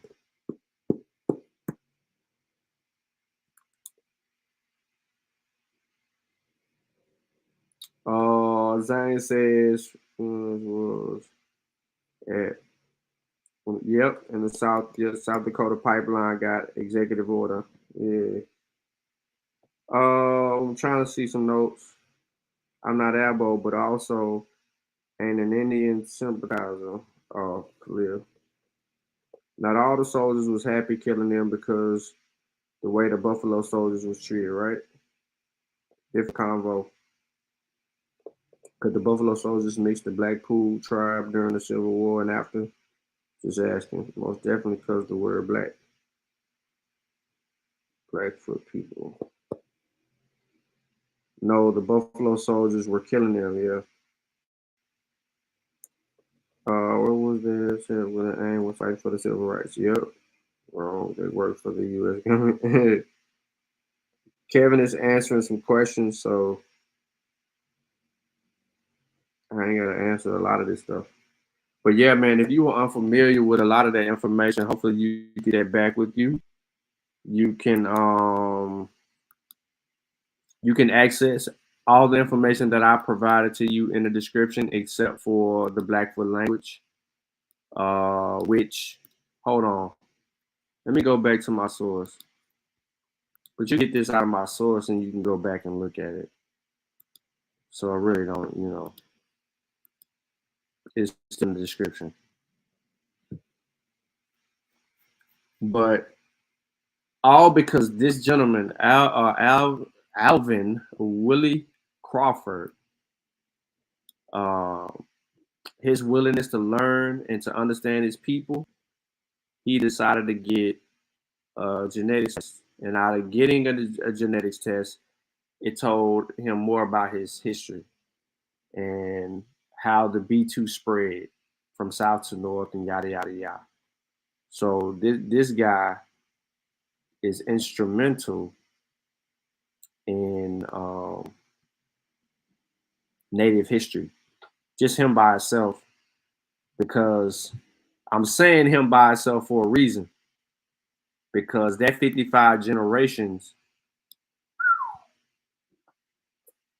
you see what I'm saying? Like this is a really big deal. We talking 17,000 years, yo. 99% confidence. Nothing is 100%. Not even your breath. You smelling your breath and it smell good, that ain't 100%.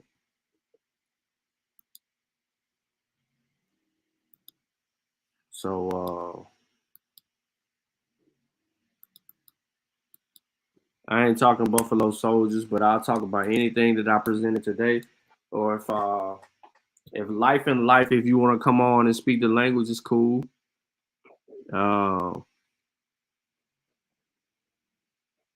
Thomas, I don't know if you're busy or not, but whoever, if you want to speak, it's cool. If an Aboriginal was in the chat and got some smoke, you're more than welcome to come bring your smoke. and we can deal with it like G's. I don't know what not a coincidence is. He might be getting high. Rolling, not getting, but rolling up, getting ready to be high. He already ain't. But it's 11 o'clock at night, so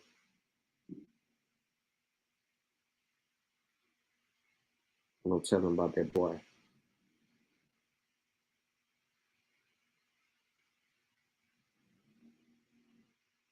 see what happens.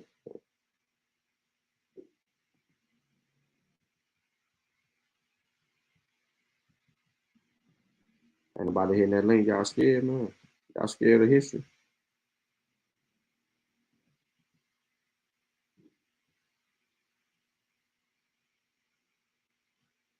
You scared? Say you scared, bro.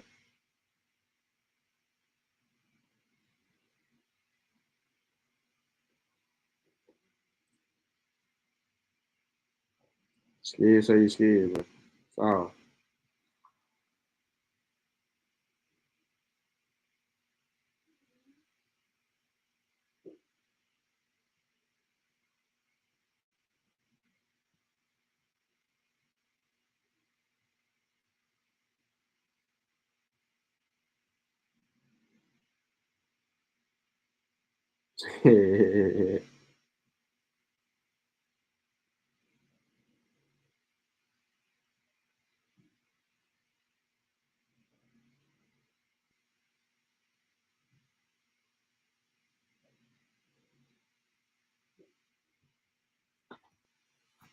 All right, Kevin, be cool, bro. Peace to you, man. Appreciate you tapping in, bro.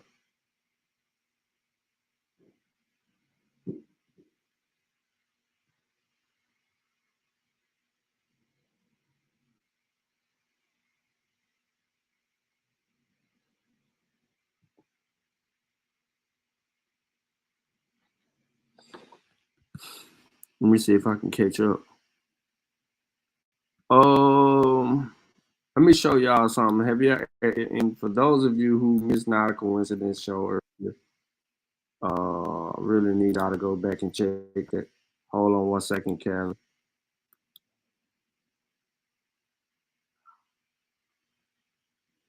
Hold on 1 second, buddy.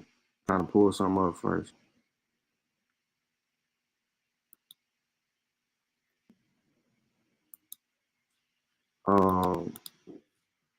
I want to show this real quick.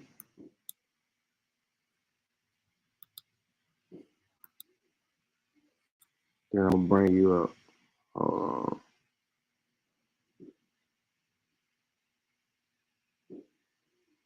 This is probably one of the shortest Not a Coincidence shows in the last 3 weeks.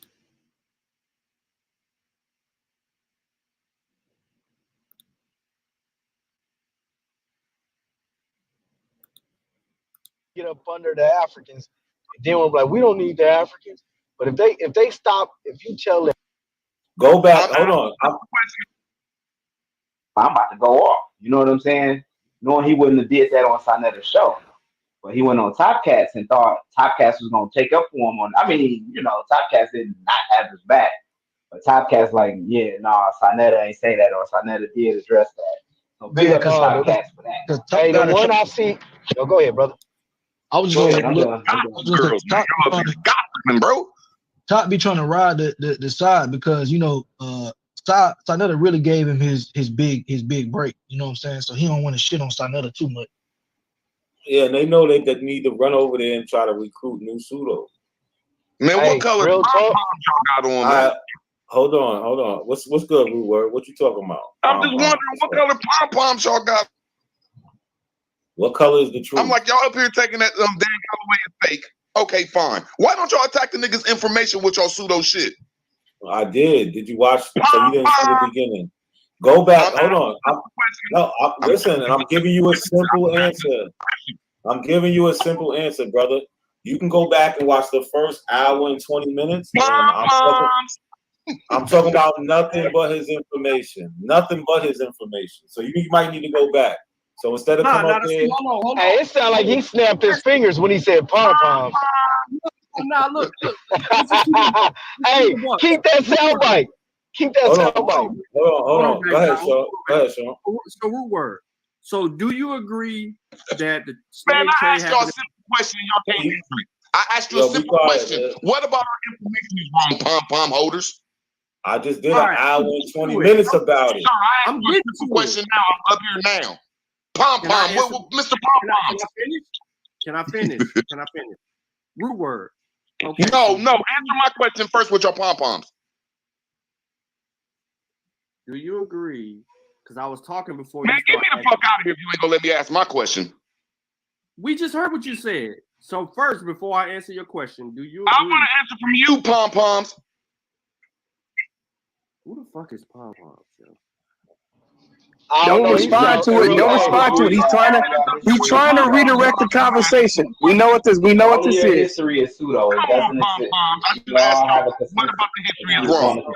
So not a coincidence. So when we called out the Fiverr shit, right?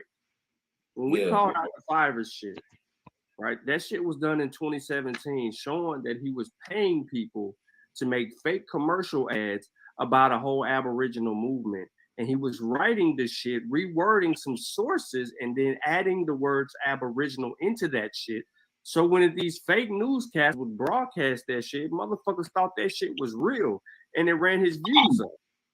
So we proved, one, that he's a plagiarist. Two, that he uses Fiverr, right? Three, that his information is suspect as hell. Four, what information? I just gave a great. All right. I'll tell you. I'll tell you what information. Hold on. Hey, look. Let me finish. Go ahead, bro. He asked what information. All right. So attack the scholarship with your pom-poms. All right. So this is the information that is fake, root words.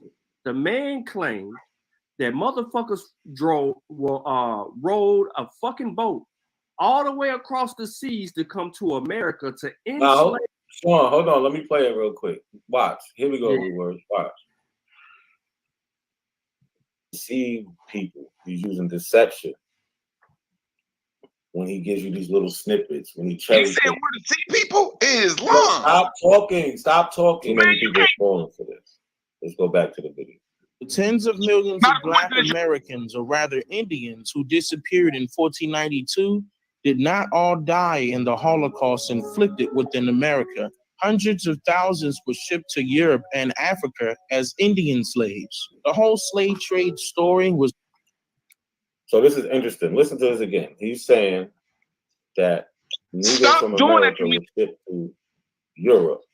And then stop talking. All die in the Holocaust inflicted within America. Hundreds of thousands were shipped to Europe and Africa as Indian slaves. The whole slave trade story was given to all of us in reverse. A mass colony of Africans were not shipped from Africa to America. The truth is that Black Indians were shipped from America to Europe.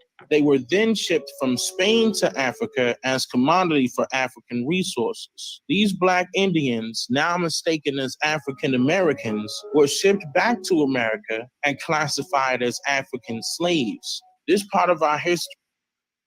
So he got this shit all fucked up.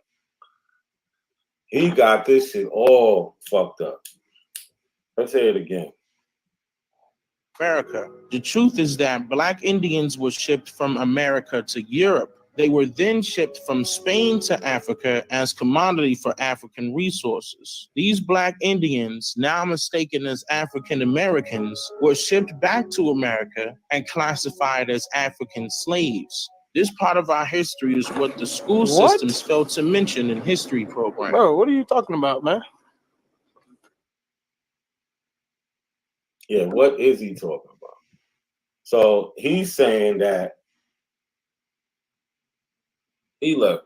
I don't even got to explain anymore. He said Black people from America to Europe, then Spain, then to Africa, then brought back to America as African slaves. That's the information. Fuck out of here, world.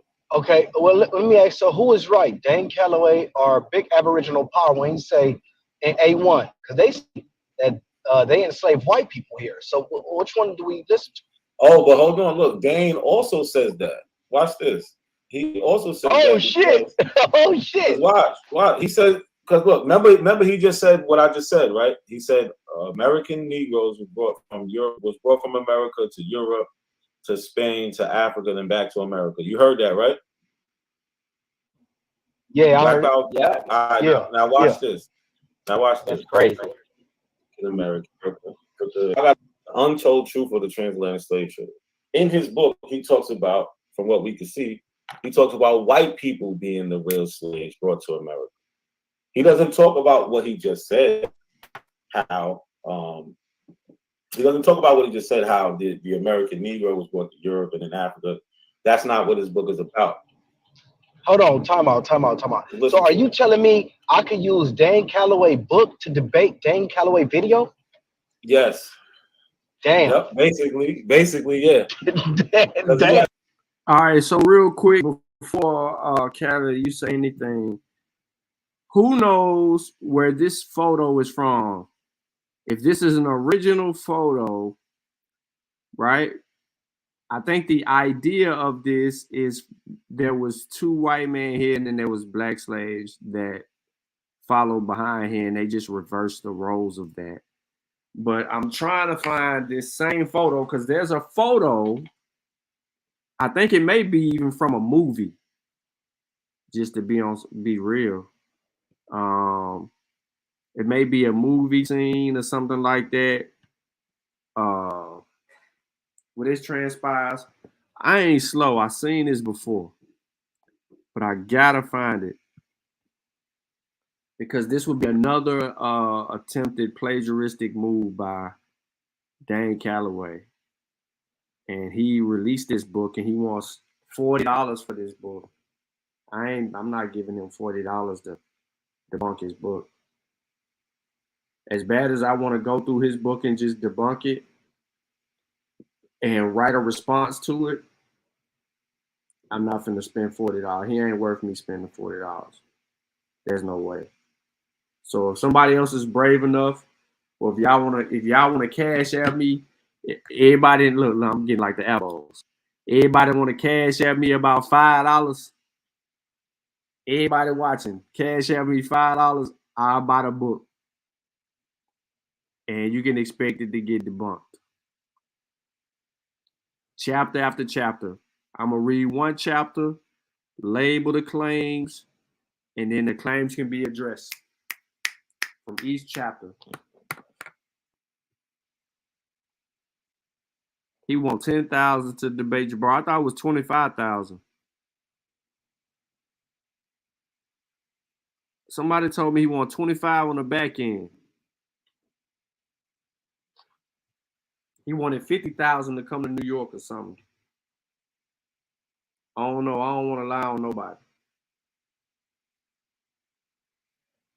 I don't watch it, so I can't confirm or deny. So I just take it at y'all face value. I don't watch it.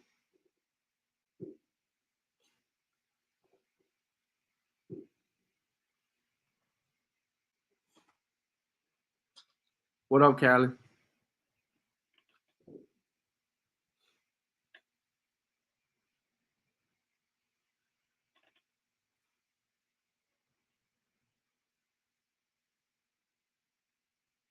I can't hear you, bro. You talking?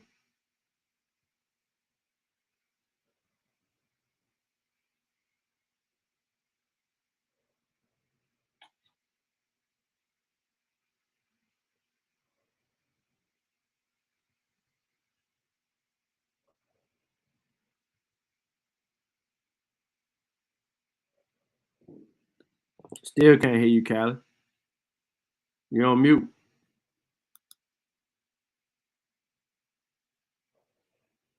Well, Callie ain't got nothing to say right now. You're on mute.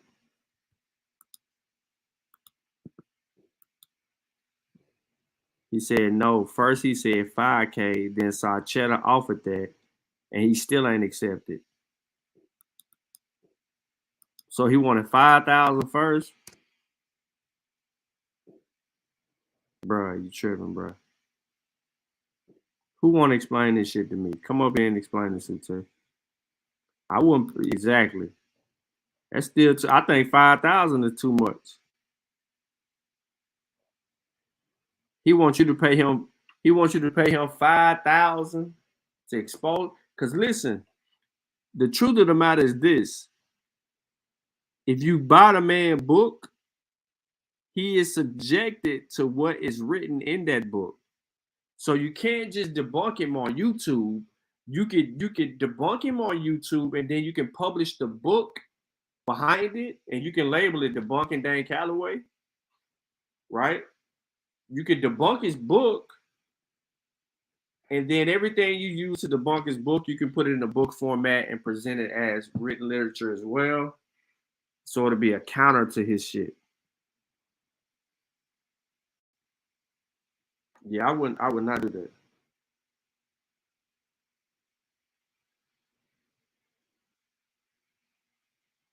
A viral infection that mimics COVID, but is not COVID. They haven't named it yet.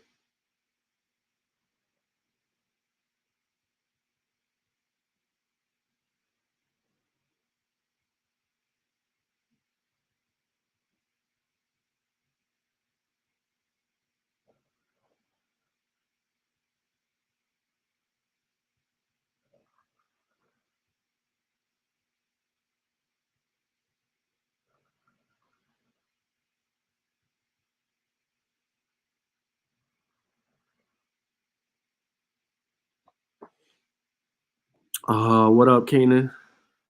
Trying to find this cartoon. I figured you was, because I knew I wasn't alone on that, bro. That image comes from, that's why I ain't took it off the screen. It comes from somewhere. Nahisi, I know you quietly watching this shit. One of y'all know where this come from. This might be Black Dynamite. Could be. Could be. Gotta find it though.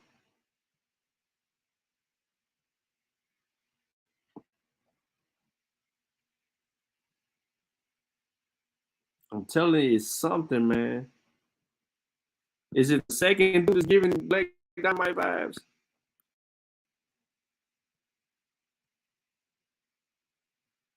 I don't know if it's Black Dynamite though. It don't look like it. Neither one of them could represent them like that.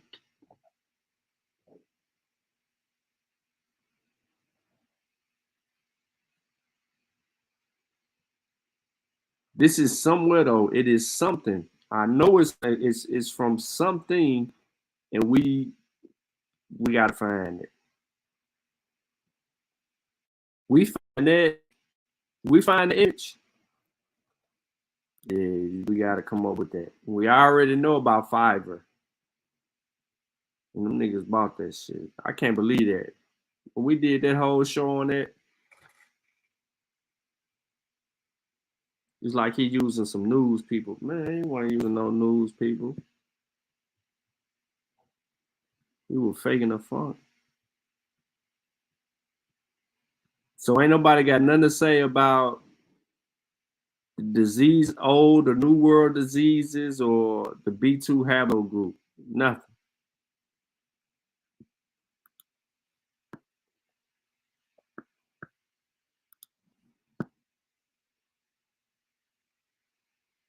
Boondock? Nah, y'all guessing. We can't guess, yo. We can't guess. We gotta know.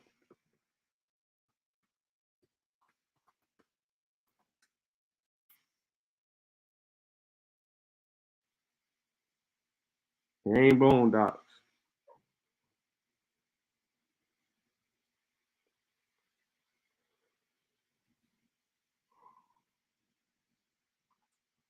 I said it ain't Boondocks because I looked it up.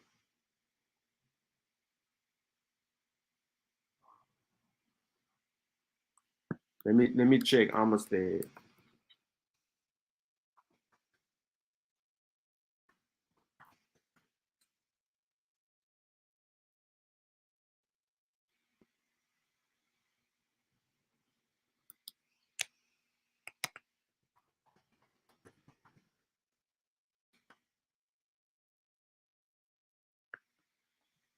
Nah, it ain't Amistad. Might be close though. Well, I don't remember. I gotta get to the scene where they come off the boat.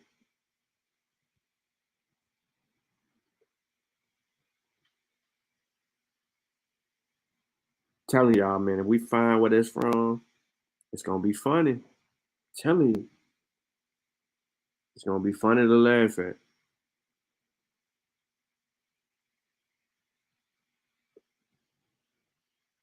Cause that man did a whole reverse. He put the black people in charge and the white people enslaved. And who the hell buying that shit?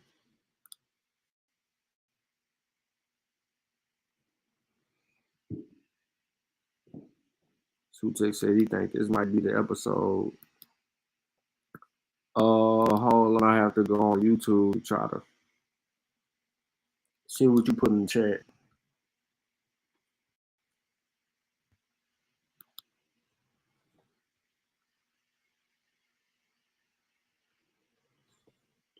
The dude, Cali. Hey, somebody else live, Sutek.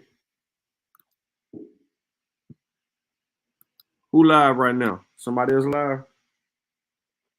One of the Abos live?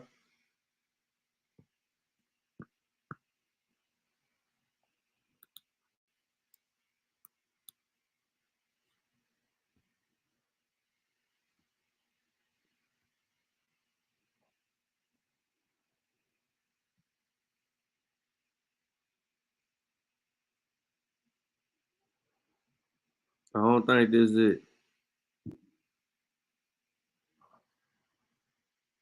It's only 51 seconds though.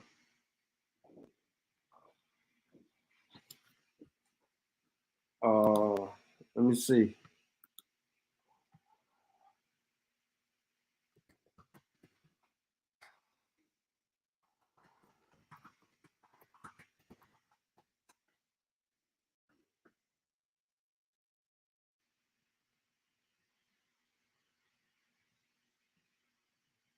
Some algorithms, boy. Some funny shit. Ain't gonna be none of that. I don't know, y'all. I don't think we're gonna be able to find it, bro. I mean, he could have been an image, and he just had replicated the image. Well, what I figured is that he had an image, and he just replicated the image in reverse. Callie. Going once, going twice.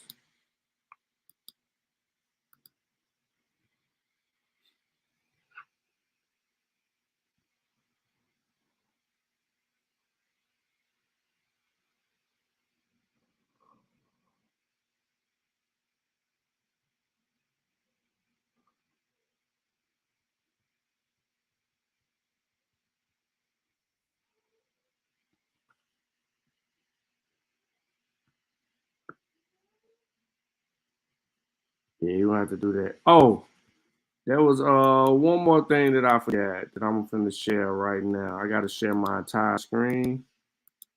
And I left this book for people to download, may be interested in the book. It's a free download. It's an ebook. It's called the Project of Gutenberg ebook of Blackfeet Indian Stories. It was released in 2004 and it was updated in 2020. All right, these stories are Blackfeet Indian stories. So when they get to running their riffraff, George Bird Grinnell. So you know this dude, the author of Blackfeet Large Tales, Trails of the Pathfinders, etc. You can find more about that. So this is pretty much like folklore and other stuff that's in here, right? And they tell their own stories. So if you want to know about the Blackfeet, and I don't care if you're Aboriginal, because I know how to track you down. these are other ways that we know that these people are so distinctively different from the people who are claiming to be a part of the Blackfoot.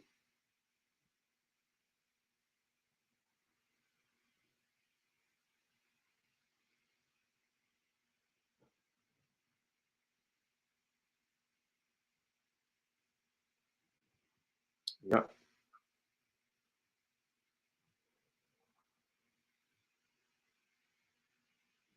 So there you have that.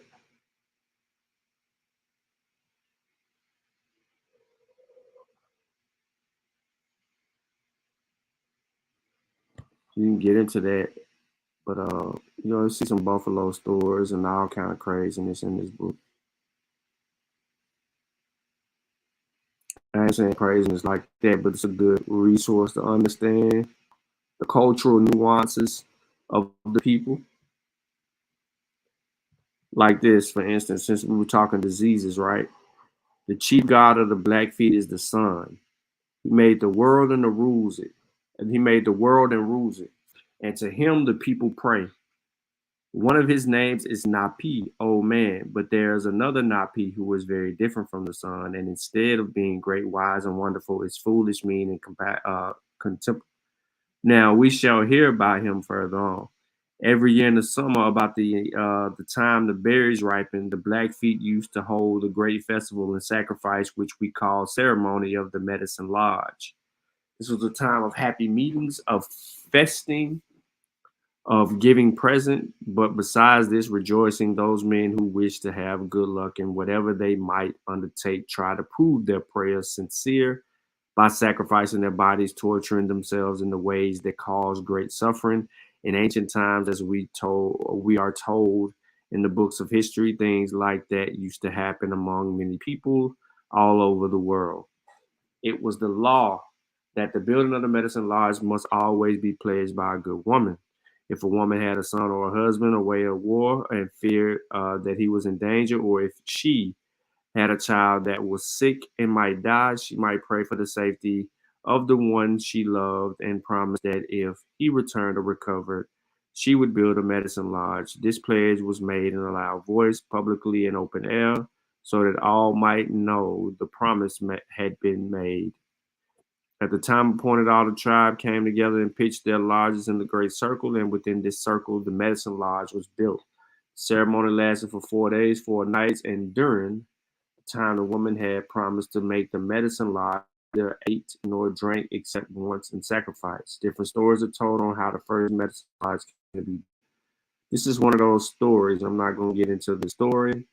It just provides that, but we can gain an understanding culturally of how they looked at these things mythologically and formed their stories around and able to talk more about that.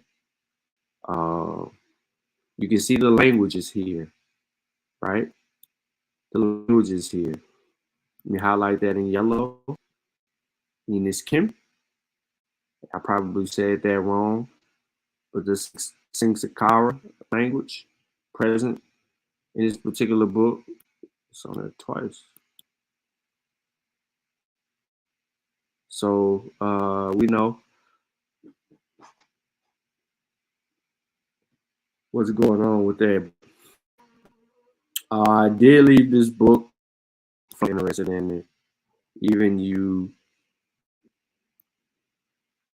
fake abos. What up, Callie? What's happening, fam? Not much, man. About to wrap up real quick. Here we go. What's happening? About to wrap up So, the show.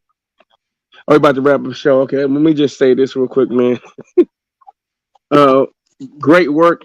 I appreciate what you're doing, especially with the dealing with genetics and DNA. On top of that, see, one of the things that's so great about DNA is it's not just the genetic markers that'll link you back to West Africa, but it's also some of the genetic defects, things, different diseases and stuff that you may be more susceptible to that tends to happen to African Americans or people who are West African. So colon cancer is something that's pretty common in African Americans, but it's also common in the Caribbean as well. So this is more proof of us being of West African descent. So I appreciate you coming on and demonstrating, the genetics and stuff like that, man. So thank you, Sean. Nah, man, no thing, man. Y'all be safe out there in the streets, man. You know what I mean? Oh yeah. Sutek agrees. He says, like sickle cell. Yep. Yeah. Prodigy from Mobb Deep. Remember he died because he had sickle cell anemia. Yeah. So once again, not that it's funny that he died of something, but it's just more evidence of us being of West African descent. You know what I'm saying? We know for a fact where we come from. We know where our genetics come from. Our genetics come from West Africa, and we have all these different things that we can actually prove outside. I mean, I'm talking about just in science alone with genetics. So whether it's sickle cell anemia, colon cancer, and matter of fact, I believe there's what is the other one with it's what is this? I think it has something to do with like kidney, and Black Americans are also susceptible to having issues with our kidneys. It's something that Chris Bosh had to deal with. No, it was blood clots, right? So here's something that had to do with blood clots, but it was something that happens, and I think it said his disease is something that happens in African Americans, or people of West African descent, or we're more susceptible to it than anybody else. So how would they know that? Well, they would know through looking at our genes, right? They would have to look at our genetics. I was listening to Dr. Rick Kittles because this is what he's into. He's trying to advance medicine and then try to help, Black Americans to try to give us a better chance of living or at least figuring out our issues earlier so we can actually beat some of these diseases. And matter of fact, he was speaking about having the ability in the future to be able to turn off certain genes which may cause issues for us, or at least make them dormant, right? So these are things that are being worked on in the scientific community. But that's why I don't understand how you can go against science. Science is forever working on things. So once again, I just wanted to thank you, Sean. Appreciate you, brother. Man. Well, shoot, man. That's about it on this end, bro. I catch you later in them streets. You out there watching YouTube?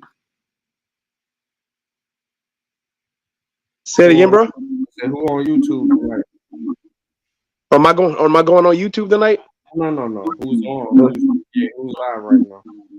Oh, Uncle's live right now. Oh, okay. You might go over there. They having a discussion with crazy ass white boy over there trying to say that the vaccine was bullshit. You need to get over. Is that today? It's right now. You got to get over there, bro. The white boy over there trying to talk about the vaccine to kill people and shit, bro. Yeah, but I think I'm having this show where he's supposed to have that show on old channel. Now I don't know if he's live on that channel. I know that I think he's live. What channel are you on watching? He's on Pseudo Killers right now. All right. Yeah, but he's talking to a crazy ass white boy. No, I already know who he's talking to, bro. I know all about the dude Mark. His name Mark. Yeah, I already know what he's talking about. We had a conversation with Mark before, and we already ran down some information. With him. So. Yeah, he won't get off of it, man. He just determined to say that. I already know he got a whole list of questions and shit. So we catch y'all later. Appreciate everybody tapping in, man. Y'all go over there, have some fun with on this channel. Peace out. All right, bro. It is, Mark. It's the same thing, Mark. If I keep